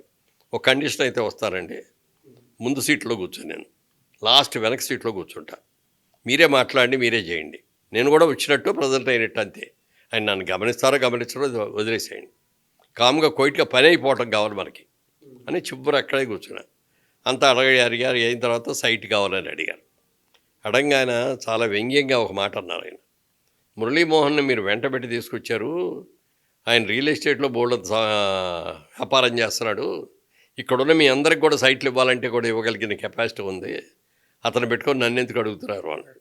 ఇది నిజంగా నన్ను పొగట్టానికి అన్నాడా, హేళన చేయడానికి వెళ్ళాడు అనేది నాకు అర్థం కాల. మా వాళ్ళందరూ చాలా ఫీల్ అయిపోయారు ఆ మాట అన్నందుకు.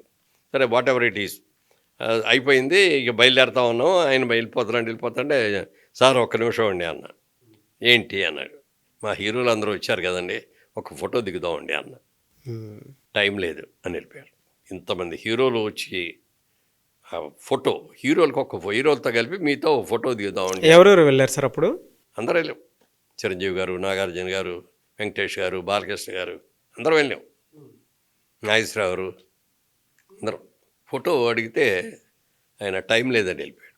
టైం ఉండకపోవచ్చు, ముఖ్యమంత్రి అయినోడికి చాలా పనులు ఉంటాయి కాదని, కానీ ఎంతసేపు పడుతుంది ఒక్క photo? Not even 3 minutes, not even 1 minute. ఎంతసేపు? ఒకసారి అలా అందరూ కూర్చుంటే ఒక ఫోటో తీస్తే అయిపోద్ది. Long life. చాలా రోజుల తర్వాత కూడా మీరు చెప్పుకుంటా కదా, ముఖ్యమంత్రి గారితో మేము తీసుకున్న ఫోటో అని. మీ మానసిక స్థితి ఏంటి సార్ అప్పుడు? దాన్ని ఏ విధంగా తీసుకున్నారు మీరు? ఆయన అలాంటిది వస్తుందని నేను ఎక్స్పెక్ట్ చేశాను. అది ముందు వస్తుంది అనుకున్నా కానీ ఆఖరిలో వచ్చింది అది. అయినా నేను ప్రిపేర్డ్గా ఉన్నాను కాబట్టి దానికి నేనేం బాధపడలేదు. సహజం అది. నేను అపోజిషన్ పార్టీ వాడిని, ఆ పార్టీ కాదు. అందుకని నాకు పని జరగదేమో, నేను వస్తే పని జరగదేమో అని చెప్పి వాళ్ళు రావద్దు, నేను రాను మీరు వెళ్ళండి అన్న. వాళ్ళు తీసుకెళ్ళారు. ఆ మాట అన్నారు కానీ దాన్ని నేను కూడా లైట్గానే తీసుకున్నాను. దాని గురించి పెద్ద వర్రీ అయిపోవాలి. మీ పర్సనల్ ఒపీనియన్ ఏంటి సార్ రాజశేఖర రెడ్డి గారి మీద? ఈజ్ అ గుడ్ లీడర్ అండి, వెరీ గుడ్ లీడర్. అంటే కార్యకర్తలను ఎలా చూసుకోవాలి అవన్నీ చాలా బాగా చూసుకోడు. మా చంద్రబాబు నాయుడు గారు ఉన్నారంటే వెరీ గుడ్ చీఫ్ మినిస్టర్ అండి. ఇక మన చుట్టూ ఉన్నాను చూసుకోవాలి, ఇది అది అనేది ఉండదు. ఇక ఎంతసేపు ఎంత అద్భుతంగా డెవలప్ చేయాలి అని చూసుకోవటం, అది కళ్ళు మూసుకొని ఆ పని చేయటమే తప్ప మన చుట్టూ వీళ్ళు ఉన్నారు, వీళ్ళందరూ బాగోగులు మనం చూడాలి, వీళ్ళందరూ సమస్యలు చూడాలి అని ఆయన పట్టించుకునేవారు కాదు. రాజశేఖర రెడ్డి గారు అవి బాగా పట్టించుకునేవారు. ప్రభు గారు ఇంకొక క్వశ్చన్ కూడా అడగడం జరిగిందండి, ఇంకో బయట కూడా ఉంది. ప్రభు గారు అడగండి. ఎన్టీ రామారావు గారి అభిమానిగా, ఆయన ఆరాధకుడిగా రాజకీయ రంగ ప్రవేశం చేశారు తప్ప మీకంటూ రాజకీయాల పట్ల వ్యక్తిగతమైనటువంటి ఎజెండా ఏమీ లేదన్న విషయం గతంలో మీరు చాలా సందర్భాల్లో చాలా ఇంటర్వ్యూలో చెప్పడం జరిగింది. అవునండి. అంతగా ఆయన అభిమానించే మీరు ఆయన పదవీ చ్యుతి పొందినప్పుడు, ఆయన అధికారాన్ని కోల్పోయినప్పుడు జరిగినటువంటి సంఘటనలు మీరు ఆయన పక్షాన కాకుండా చంద్రబాబు నాయుడు గారి పక్షాన ఉన్నారు. మీరు నిజంగా ఏ పక్షాన ఉన్నారనేటువంటిది ఇప్పటికీ సందిగ్ధమే. ప్రతి ఒక్కళ్ళు అనుకోవటం ఆ రోజున చంద్రబాబు నాయుడు పక్షాన ఉన్నారనే అనుకుంటున్నారు. నిజంగా ఆనాటి ఆ సంఘటనని వెన్నుపోటు అని అభివర్ణించడం, వెన్నుపోటుగా చరిత్రలో రాజకీయ చరిత్రలో అదొక సంఘటనగా మర్చిపోలేని సంఘటనగా నిలబడిపోయింది. ఆ కుటుంబంతో విశేషమైన అనుబంధం కలిగిన మీరు, మిగతా కుటుంబ సభ్యులందరితోటి కూడా మీకు చక్కని అనుబంధం ఉంది. ఆ సంఘటన నిజంగా వెన్నుపోటు అంటారా, అదే అది ఒక రాజకీయ పరంగా తీసుకున్నటువంటి ఒక అనివార్యమైన చర్యగా మీరు అనుకుంటారా? దాన్ని మీరు ఎలా అభివర్ణిస్తారు? అప్పటి మీ స్టాండ్ ఏమిటి? సార్, ఇందులో అంటే పొలిటికల్ ఎజెండాతో కూడుకున్నటువంటి స్ట్రైట్ క్వశ్చన్ ఆయన అడగటం జరిగింది ప్రభు గారు. అంటే ఆ రోజుల్లో మీరు ఆయనతో పాటు ఉన్నారు, కానీ జరిగిన పరిణామాలను బట్టి ఆయన పక్కన మీరు ఉండాల్సిందే పోయి, సో అందులో మీరు భాగంగా ఉండాల్సినటువంటి పరిస్థితి వచ్చింది కదా అనేటువంటి విషయాన్ని, అంటే వెన్నుపోటు అనేటువంటి దాన్ని ఆయన క్లియర్గా మెన్షన్ చేయడం జరిగింది. దానికి మీరేం ఆన్సర్ చేస్తారు? అంటే యాక్చువల్గా ఆ సంఘటన ఆ రోజున జరగకుండా ఉండటం కోసం ఆ రాత్రి అంతా తాపత్రయపడే వాళ్ళలో నేను కూడా ఒకటండి. ఆ విభజన జరగకూడదు అనేది. దానికి కారణం ఏంటిదని అందరికీ తెలుసు, ప్రజలకి వాళ్ళు కొత్తగా చెప్పక్కర్లా. ఆయన పెళ్లి చేసుకున్న తర్వాత ఆవిడ పార్టీని హ్యాండ్ ఓవర్ చేసేసుకొని మొత్తం ఆయన చేతిలో ఉండాలన్నట్టుగా అయిపోయి చాలా కార్యక్రమాలు జరిగినాయి. అది నాయకులకి అందరికీ కూడా నచ్చల. ఏమండి, మీ భార్యగా మేము అందరం ఆవిడని గౌరవిస్తాం, కానీ ఇంటి వరకు పరిమితం అవ్వమనండి ఆవిడని. ఆవిడ రాజకీయాల్లోకి వచ్చేసి ఇంటర్ఫీర్ అయిపోతానే చాలా ప్రాబ్లమ్స్ వస్తున్నాయండి అని చెప్పి చంద్రబాబు నాయుడు గారు వీళ్ళందరూ వెళ్ళి చెప్తే ఆయన ఒప్పుకోలే. కన్విన్స్ చేయడానికి మ్యాక్సిమం ట్రై చేశారు. ఎంత ట్రై చేసినా అసలు వినలే ఆయన. రామారావు పట్టితే మంకుపట్టులాగా పట్టేస్తారు అట్లా. ఏమైనా సరే ఆవిడ చెప్పినట్టే వినాలి మీరు అందరూ అన్న లెవెల్లో మాట్లాడారు. దానికి వీళ్ళు ఇష్టపడక అప్పుడు ఒకటి ఆలోచించారు వాళ్ళు, పార్టీని రక్షించుకోవటం అవసరమా కాదా? పార్టీని రక్షించుకోవాలి అంటే ఆయనకి వ్యతిరేకంగా వెళ్ళి చేయాలి. పార్టీ ఏమైతే పోతుంది, ఆయన మీద గౌరవం కాబట్టి ఆయన్నే చూసుకోవాలంటే పార్టీ ఉండదు. ఇంకో 6 నెలలు ఏడుపడి పార్టీ మూతపడిపోదు. అదేవిధంగా జరిగితే అప్పుడు అన్నీ కూడా ఆలోచించి వాళ్ళందరూ కలిసి ఒక నిర్ణయం తీసుకున్నారు. ఆ రాత్రి తెల్లవారు చంద్రబాబు నాయుడు గారి దగ్గరికి, రామారావు దగ్గరికి, అలాగే లక్ష్మీపార్వతి గారి దగ్గరికి, వీళ్ళందరి దగ్గరికి కూడా వెళ్ళి చాలా ట్రై చేశాడు. సక్సెస్ కాలేదు. అది కాలేకపోయేటప్పుడు ఏం చేయాలో తెలియదు. ఇక నా అక్కడే ఉన్నాం నైట్. రామారావుకి తెలిస్తే, ఈ వార్త తెలిస్తే ఆయనకి అప్పటికే హార్ట్ ఆపరేషన్ చేస్తుంది. బాలకృష్ణ గారిని వాళ్ళందరూ కూడా వచ్చి, బాబు మీరు ఉండండి, మీరే వెళ్ళి చెప్పాలి, ఇది మేము వెళ్ళి చెప్పడం బాగోదు. పెద్ద ఆయన దించేశారు. అప్పుడు లీడర్గా ఆయన్ని చంద్రబాబు నాయుడు గారిని ఎన్నుకోవడం కూడా జరిగిపోయింది. పొద్దున్నే ఈయనకి చెప్పాలి, ఆయన ఎందుకైనా మంచిది కేర్ తీసుకోవాలని చెప్పి మన కేర్ హాస్పిటల్ సోమరాజు గారిని, వాళ్ళ అసిస్టెంట్స్ని, సార్ ఇది పరిస్థితి, మీరు రాత్రికి వచ్చేసి మీరు ఇక్కడ పడుకోండి, ఇక్కడ అరేంజ్ చేస్తాను రూమ్లో. రామారావు గారు ఈ షాక్ విన్న తర్వాత, ఈ వార్త విన్న తర్వాత ఏం షాక్ అవుతాడో ఏమవుద్దో తెలియదు, మీరు ఉంటే మంచిది అని చెప్పి వాళ్ళు కూడా తీసుకొచ్చి పెట్టి అన్నీ చేసాం. ఆయన వెళ్ళి బాలకృష్ణ వెళ్ళగానే, ఏం బ్రదర్ ఏంటి ఇంత పొద్దునే వచ్చారు, ఏమిటి అన్నాడు.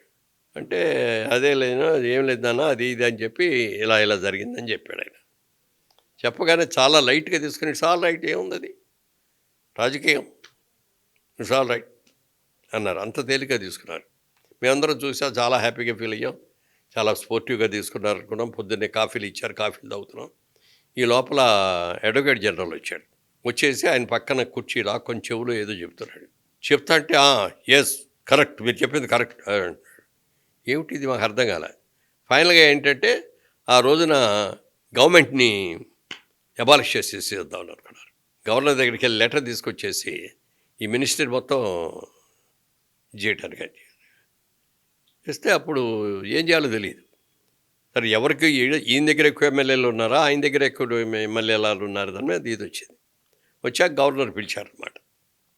గవర్నర్ పిలిస్తే చంద్రబాబు నాయుడు గారు వాళ్ళందరూ వెళ్ళారు. వెళ్ళేటప్పుడు ఆయన నన్ను కూడా, మీరు కూడా రండి మురళీమోహన్ గారు అన్నారు. ఆ బస్సులో ఎక్కాం. బస్సులో నేను ఆయన పక్కనే కూర్చున్నాం. మిగిలిన ఎమ్మెల్యేలందరూ 2-3 బస్సుల్లో ఎక్కారు. పబ్లిక్ గార్డెన్స్ అవన్నీ దాటి అట్లా వెళ్తూ ఉండగా అందరూ కూడా చేతులు ఊపుతున్నారు బస్సుల్లో వాళ్ళు చూసి. మురళీమోహన్ గారు, చంద్రబాబు నాయుడు గారు ఒకటే ఉన్నారు, మురళీమోహన్ గారు ఇదే మనకు సైన్, మనం చేసింది తప్పు అని అడిగితే ఈ పాటికి రాళ్ళు వేసి కొట్టేవారు మన అందరినీ కూడా. వాళ్ళు ఎవరో రాళ్ళు వేసి కొట్టకుండా చేతులు ఊపుతున్నారంటే మీరు చేసింది ఒప్పుకున్నాం, మేము ఇది చేసింది కరెక్టే అని అనుకున్నారు కాబట్టి మనకి చేశారు అన్నాడు. తర్వాత అక్కడికి వెళ్ళాక బల నిరూపణ అయింది. బల నిరూపణలో ఈయన వచ్చారు, నిశ్చయారు. అందుకని పార్టీ పరంగా ఆలోచించారు, కానీ అక్కడ నేను పార్టీని నిలబెట్టుకోవాలి. ఆ పార్టీని అలాగే ఉంటే 6 నెలల్లో పార్టీ ఖాళీ మూసేయాలి. ఆ ఇన్సిడెంట్ తర్వాత రామారావు గారితో మీరు మీరు చాలాసార్లు వెళ్ళాను, మాట్లాడేవారైనా ఏమనలేదా సార్ అసలు? ఎందుకు ఇలా చేశారు ఏంటి అని? అదే లేదా దాని మీద ఎందుకంటే ఆ రోజు discussion నేను నైట్ ట్రై చేశాను చాలా. ఆయన కాకపోతే ఏంటంటే ఆయన పడుకున్నారని చెప్పి ఆయన్ని మేము చెప్పదలుచుకుని చెప్పనివ్వాలి ఆవిడ లక్ష్మీభారతి గారు. ఆయన పడుకున్నారు, లేపితే కుదరదు అండి. ఆవిడ ఇంటర్ఫియరెన్స్ లేదు, ఉండకూడదని చెప్పి వాళ్ళు కండిషన్ పెట్టారండి. ఆవిడ మీ భార్యగా మేము గౌరవిస్తాం అన్ని రకాలుగా, కానీ పాలిటిక్స్లో ఆవిడ ఎంటర్ కాకూడదు, ఆవిడ ఇంటర్ఫీరెన్స్ ఉండకూడదు. ఓకే. సరే ఆవిడేమో చెప్పిందంటే తర్వాత నేను వాళ్ళు చెప్పిన దానికి ఒప్పుకుంటున్నాను, వచ్చేమనండి అనేది చెప్పింది ఆవిడ. ఆ మాట మీరు చెప్తే ఎట్లాగండి, ఆయన చెప్పాలి కదా, రామారావు చెప్పాలి కానీ మీరు చెప్తే ఎట్లా అండి? ఎవరు చెప్పారు మీకు అంటే లక్ష్మీభారతి గారు చెప్పారంటే వాళ్ళు నమ్ముతారా? రామారావు చెప్పారంటే నమ్ముతారు. సో అందరి మనోభావాలు దెబ్బతిని ఉన్నాయి అప్పటికి. దెబ్బతిని ఉంది. అది అట్లా జరిగింది. తప్పలేదంటే నాకేం అప్పటికి రాజకీయాల్లో నేను లేను. పార్టీ కార్యకర్తగా, పార్టీ ప్రచార కార్యకర్తగా ప్రచారం చేయటాలు వాటి గురించే తప్ప నాకేం ఎమ్మెల్యే పదవి కానీ ఇంకోటి కానీ అందులో వెళ్ళాలని ఉండకూడదని లేదు అసలు. అంతే, పార్టీని రక్షించుకోవాలనేది ఆలోచన నాకు, అంతే. అదే సార్, పార్టీని ఆయన కాబట్టే రక్షించుకోగలిగాం. ఇవాళ రోజున తెలుగుదేశం పార్టీ ఇలా ఉందంటే దానికి ఆ రోజున వచ్చిన స్ప్లిట్లో తప్పనిసరి ఒక రైట్ టర్న్ తీసుకున్నారు. అది వెనుపోటు కాదు, అది పార్టీ పరిరక్షణ కోసం చేసిన ప్రయత్నం, అంతే. కుటుంబ సభ్యులంతా ఇటువైపు ఉన్నారు కాబట్టి ఉన్నారు. జనరల్గా ఒక మనిషి సార్, అంటే బిజినెస్లో ప్రాఫిట్ అండ్ లాసెస్ అనేది క్యాలిక్యులేషన్తో కూడుకున్నటువంటి పని. అయితే ఇటు రాజకీయంగా చూసుకున్న, బిజినెస్ పాయింట్ ఆఫ్ వ్యూ నుంచి చూసుకున్న, పర్సనల్ లైఫ్ కూడా చూసుకున్నా కూడా గట్టి దెబ్బ ఆయన విషయంలో జరిగింది. సో అలాంటిది మీ విషయంలో ఎప్పుడైనా మీకు జరిగిందా? ఒకవేళ జరిగి ఉంటే మిమ్మల్ని మీరు ఎలా మోటివ్ చేసుకుని బయటకు వచ్చారు? రాజకీయంగా నాకేం రాలేదు కానండి, ఫిల్మ్ ఇండస్ట్రీలో ఉండగా వచ్చింది నాకు. ఇప్పుడు మా ఓన్ ప్రొడక్షన్తో సినిమాలు తీయటమే కాకుండా మనకు నచ్చిన సినిమాలు అదర్ లాంగ్వేజ్లు, తమిళ్లో పెద్ద సినిమాలు ఏమి ఉంటే కొనుక్కోవటం, వాటి డబ్ చేయటం, వాటిని కూడా చేసి ఉండేవాళ్ళం. అలా ఇద్దరు అన్న సినిమా కొన్నాం. ఓకే. అది ఏంటంటే కథ మెయిన్గా ఎంజీఆర్ గారును కరుణానిధికి మధ్యలో స్పిరిట్, ఇద్దరు నాయకులు, పొలిటికల్లో ఇది మొత్తం. ఇది అందరికి కూడా ఇంట్రెస్టింగ్ పాయింటే కదా అని చెప్పి కొన్నాం. వాళ్ళు ఏం మా కథ చెప్పరు, ఫోటో ఆల్బమ్ చూపిస్తారు, ఏముండదు. ఇంక బ్లైండ్గా మనం బిలీఫ్తో వెళ్ళి కొనాలన్నమాట. అలా కొన్నాం, హ్యూజ్ అమౌంట్ పెట్టి. సినిమా ట్రైలర్ వచ్చింది, ట్రైలర్ అందరూ బ్రహ్మాండంగా ఉన్నారు, బాగా పొగిడేశారు. సినిమా రిలీజ్ వచ్చింది.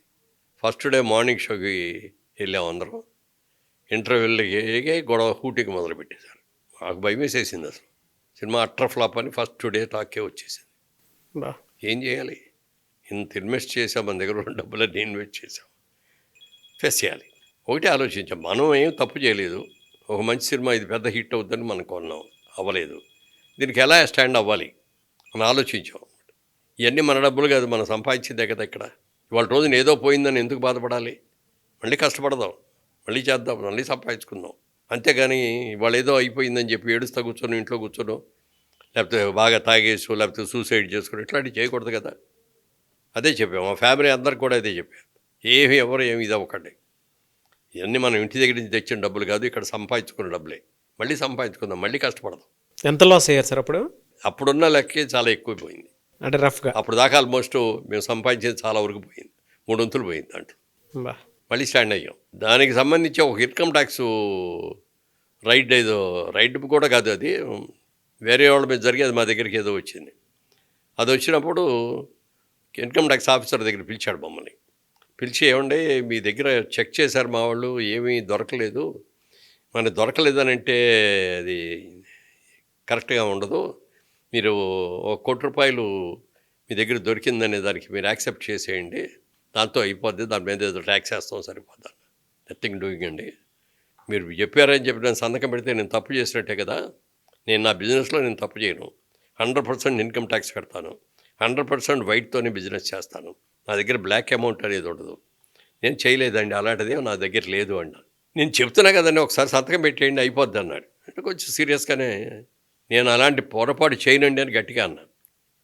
ఒకవేళ నేను అలాంటి పొరపాటు చేసి పోయినా కూడా నేనేం బాధపడినండి, నేను సైకిల్ ఎక్కి విజయవాడలో సైకిల్ దొక్కుంటా వెళ్ళి వ్యాపారం చేసుకున్నాను, మళ్ళీ సైకిల్ ఎక్కడానికి కూడా నేను సిద్ధంగానే ఉన్నానండి అన్న. ఎందుకంటే బాబు అంత ఇదైపోతారు అన్నారు. ఏంటండి మీరు, నేను చెయ్యని పనికి మీరు పెట్టి సంతకం పెట్టబట్టి ఎట్లా పెడతాను, నేను పెట్టనండి అని పెట్టాను. దాని మీద కేసు వెళ్ళి అప్పీల్కి వెళ్ళాం, అప్పీల్లో మేమే గెలిచాం అనుకోండి. ఏదైనా అట్లాంటిది వచ్చినప్పుడు మనం స్టాండ్ అవ్వాలి, మనం కంగారు పడిపోయి భయపడిపోయి ఇది అవ్వకూడదు. అట్లా అలాంటి ఇన్సిడెంట్స్ వరుసగా జరిగినప్పుడు మీరు నమ్మే ఫిలాసఫీ ఏంటండి అసలు? వరుసగా జరిగినప్పుడంటే మన తప్పు ఏదో జరుగుతుంటే అది లేకపోతే అవ్వదు కదా, మనం దాన్ని రెక్టిఫై చేసుకోవాలి. మొదటి జరిగింది పొరపాటు అవ్వచ్చు, రెండో జరిగింది గ్రహచారం అవ్వచ్చు, మూడో జరిగేటప్పటికి అలవాటు అయిపోవాలి. అందుకని మొదటి తప్పు జరిగినప్పుడే ఇది ఎందుకు జరిగింది, ఇక్కడ మనం చేసిన తప్పు ఏంటి అని మనం అనుకొని మనం దాన్ని సరి చేసుకోవాలి. సరి చేసుకుంటే నిలబడగలుగుతాం. ఏదో అది మన గ్రహచారంలో ఏదో అయిపోయింది అని అనుకొని వెళ్ళామంటే మళ్ళీ 2 సార్లు దెబ్బ తగులుతుంది, మళ్ళీ లేవటానికి కూడా అవకాశం ఉండదు. మీ జీవితానికి మీరు నమ్మే ఫిలాసఫీ ఏంటి సార్? ఏ బిజినెస్ చేసినా నీతిగా నిజాయితీగా చేయాలి, ఏ పని చేసినా కష్టపడి ఇష్టపడి చేయాలి. ఫుల్లీ కంటెంట్మెంట్తో కూడుకున్నటువంటి స్టేట్మెంట్ ఇదే. అందుకే సార్ నన్ను ఎవరిని అడిగితే కూడా ఇదే చెప్తాను నేను, నీతిగా చేయండి, నిజాయితీగా చేయండి. మీరు ఏ పని చేస్తారో అది కష్టపడి ఇష్టపడి చేయండి. మీరు ఇంత నిజాయితీగా ఉన్నారు, ఆ కాన్ఫిడెన్స్ బిల్డ్ చేసుకున్నారు కాబట్టే కుటుంబం మొత్తం మీ విలువలతోటి అలా నడుచుకుంటూ వచ్చిందండి ఇవాళ. సో అదే కుటుంబం మీ గురించి ఒక్కొక్క వీడియో బయట ఇచ్చారు, ఒకసారి చూద్దామండి. మా వాళ్ళ ఆ, రూపమ్మా, అవును. హ్యాపీ బర్త్డే నాన్నగారు. Thanks, 84 ఇయర్స్ కంప్లీట్ చేస్తున్న ఈ సందర్భంగా మేము మిమ్మల్ని సెలబ్రేట్ చేస్తున్నాం. మీ లైఫ్ని మేము ఎందుకు సెలబ్రేట్ చేస్తున్నాం అంటే మీరు 84 ఇయర్స్ కంప్లీట్ చేస్తున్నందుకు కాదు, మీరు ఎంత కంప్లీట్గా 84 ఇయర్స్ లివ్ చేశారో అందుకు. ప్రొఫెషనల్ సక్సెస్ కోసం కాదు, సొసైటీ పట్ల మీకున్న ఒక రెస్పాన్సిబిలిటీ, ఫ్యామిలీ పట్ల మీకున్న రెస్పాన్సిబిలిటీ, పేరెంట్స్ పట్ల, అమ్మ పట్ల, మా పట్ల, ప్రతి ఒక్కళ్ళతో మీకున్న రెస్పాన్సిబిలిటీ ఎంత ఈక్వల్గా, ఎంత కంప్లీట్గా మీరు లివ్ చేసి 84 ఇయర్స్ని మీరు ఎంత బ్యూటిఫుల్గా సెలబ్రేట్ చేశారో మీ లైఫ్ని, మేము అంత కంప్లీట్గా మిమ్మల్ని సెలబ్రేట్ చేస్తున్నాం. మీ గురించి ఎంత చెప్పినా తక్కువే. But there is one thing that మేము, I want say complain, but there is one request that I want to on behalf of everybody in the family. అంటే అందరి తరఫున నేను ఒక రిక్వెస్ట్ ఉంది మీతో. అదేంటంటే మీరు అందరి గురించి ఆలోచిస్తారు కానీ మీ గురించి మీరు ఆలోచించరు. చాలా యాక్టివ్గా ఉంటారు, age is just number for you. But కొంచెమన్నా స్లో డౌన్ అనేది ఇంపార్టెంటా కాదా? ఇంపార్టెంట్ అయితే when is that we are going to see Maganti Muralimohan garu take a little rest and spend more time with us family. ఎందుకంటే మీరు రిటైర్ అవ్వటం అనేది మేము అసలు చూస్తామా? మాతో టైం స్పెండ్ చేయటం అనేది అసలు జరుగుతుందా? మీరు రిటైర్ అవ్వాలి అని మేము ఎప్పుడు కోరుకునేది ఎందుకు అంటే మాతో నాన్నగారు ఇంకెక్కువ టైం స్పెండ్ చేయాలి అని ఒక కోరిక మాకు. ఈ మధ్యన రోడ్ ట్రావెల్ చాలా ఎక్కువ చేస్తున్నారు. సుమంత్ టీవీ ద్వారా మీతో రోజు ఇంట్లో రిక్వెస్ట్ చేయటమే కాదు, ఇప్పుడు పబ్లిక్గా కూడా రిక్వెస్ట్ చేస్తున్నాము. Thank you Roopamma. ఆవిడ మా కోడలండి. అవును సార్. కానీ నన్ను మా ఆవిడ్ని అమ్మా నాన్నగారనే పిలుస్తుంది, ఎప్పుడు మామయ్య గారు అత్తగారు అని పిలవదు. She's like my daughter. So బాగా చదువుకుందండి, బాగా తెలివైంది, చాలా డాషింగ్ ఇది ఉంది, చాలా బాగా చేస్తారు. ఆవిడ ఒక మాట అడిగారు కదా, అంటే మీరు యాక్టివ్గా ఉన్నారు, ఫిట్నెస్గానే ఉన్నారు, ఓకే మాకెప్పుడు ఆ టైం స్పెండ్ చేస్తారు అనేటువంటిది. నాకు అమ్మగారికి ఎప్పుడు టైం స్పెండ్ చేస్తారని అడుగుతున్నాను. అంటే అలా స్పెండ్ చేయాలనే రాజకీయాల్లోంచి బయటకు వచ్చింది. చంద్రబాబు నాయుడు గారు అసలు ఒప్పుకోవాలి. అసలు చాలాసార్లు నేను మీరు గట్టిగా బలంగా చేశాను, వచ్చాను, గెలిచాను, 5 సంవత్సరాలు సేవ చేశాను, చాలిక నేను నా టైంని నా ఫ్యామిలీ కోసం, నా భార్య కోసం, నేను నా పిల్లల కోసం ఉపయోగించదలుచుకున్నాను అని చేసి వచ్చేసాను. మొన్న ఈ మధ్యన కూడా కనపడి ఎలక్షన్ల ముందు ఫిట్గా బాగానే ఉన్నావు కదా, రావచ్చు కదా అన్నాడు.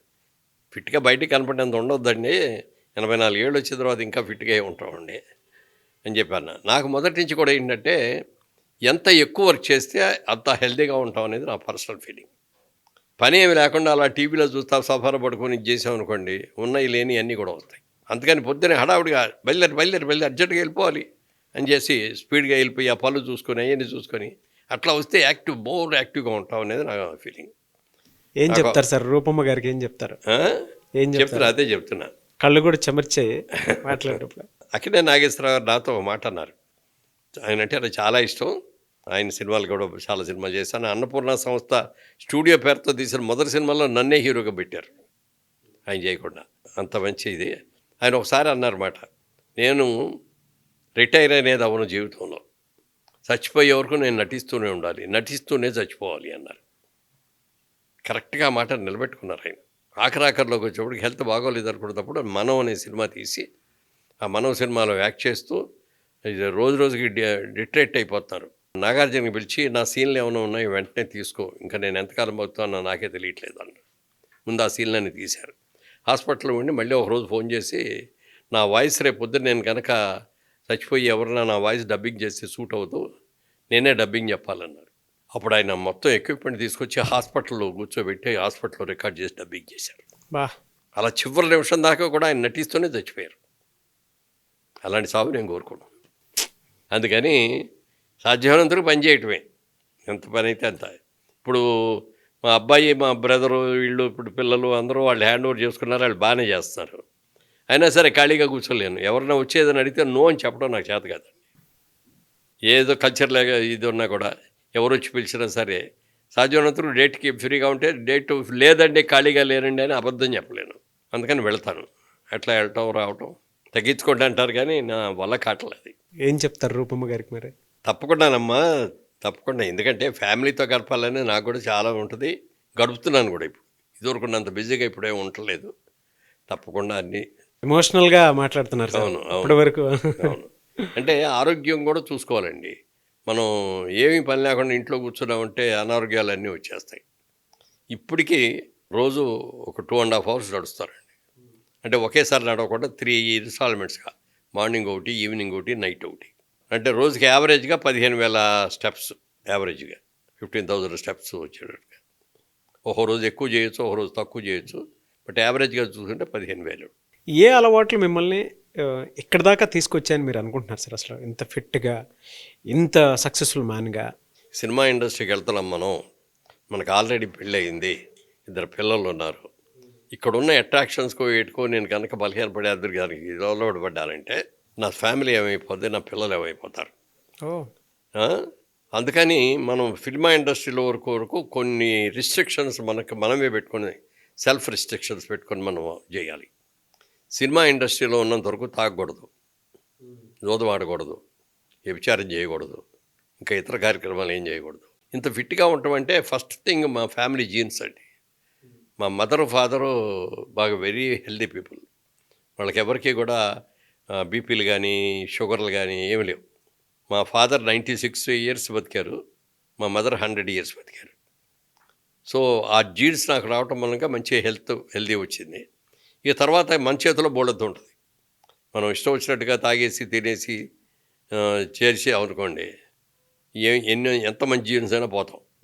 సో వాటిని కూడా జాగ్రత్తగా కాపాడుకుంటూ, ఎందుకంటే ఎంతకాలం బతికామన్నది కాదు ముఖ్యం, ఎంత ఆరోగ్యంగా బతికామనేది ముఖ్యం. లైఫ్ లెసన్స్ ఏవైతే ఉన్నాయో మీరు చెప్పినటువంటి ప్రతి మాటలోనూ నేర్చుకోవాల్సినటువంటి క్వాలిటీయే చాలా ఎక్కువ ఉన్నాయి. అండ్ ఒకటి అడుగుతాను సార్, కొత్తగా వచ్చేటువంటి ఆంటర్ప్రెన్యూర్స్ ఎవరైతే ఉంటారో, బిజినెస్ చేద్దాము అనుకుని వచ్చేటువంటి వాళ్ళకి మీరేం చెప్తారు? అండ్ జయభేరి నుంచి అవకాశాలు ఏమన్నా ఉంటాయా అని అడిగేటువంటి వాళ్ళకి మీరు ఏం చెప్తారు?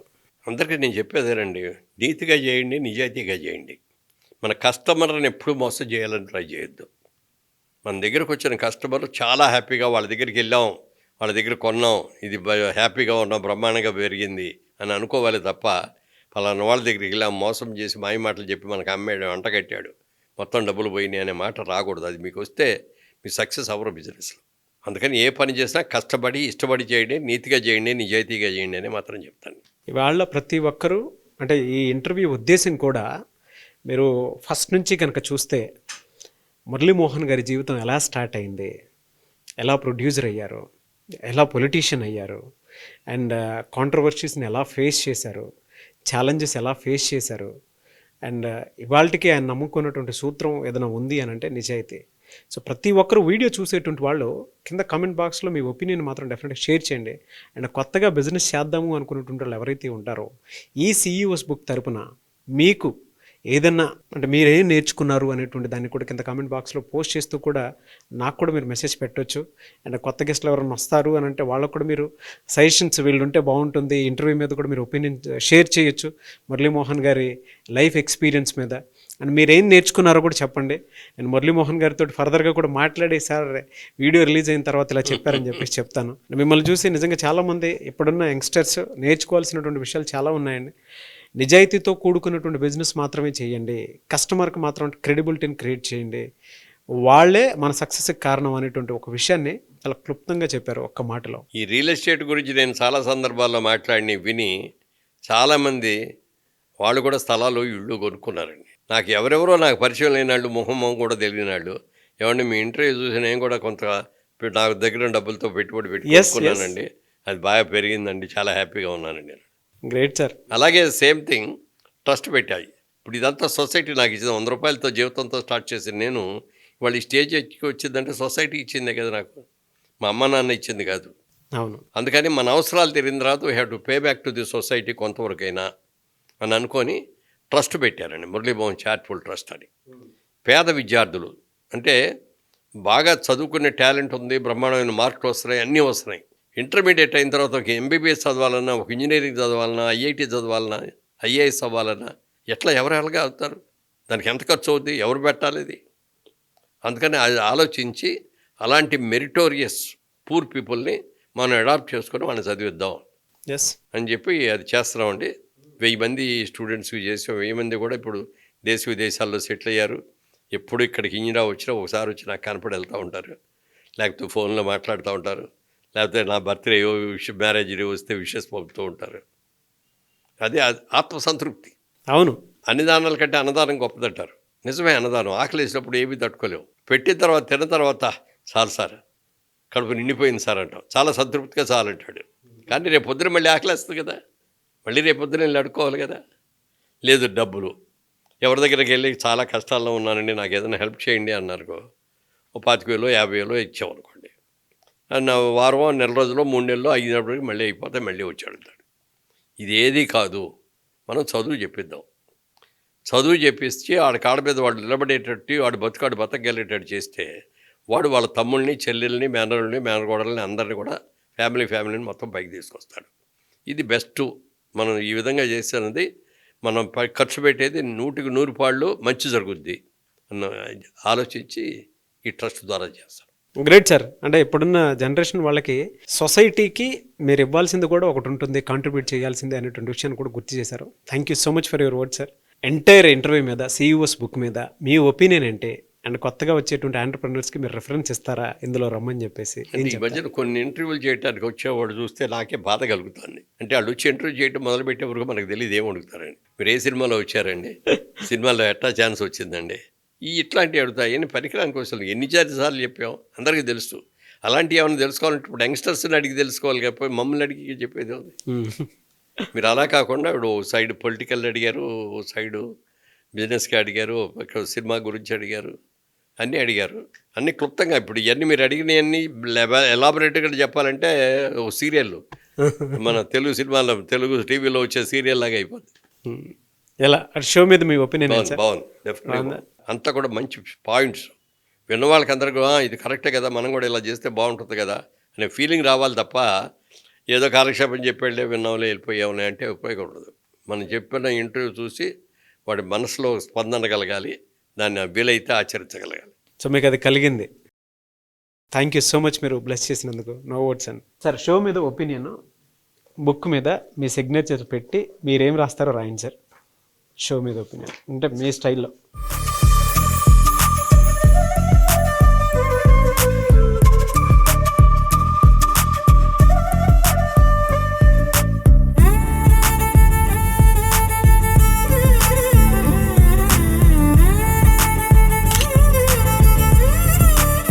సుమన్ టీవీలో మీ పర్సనల్ అండ్ బిజినెస్ ప్రమోషన్స్ కోసం కింది నెంబర్కి కాంటాక్ట్ చేయండి.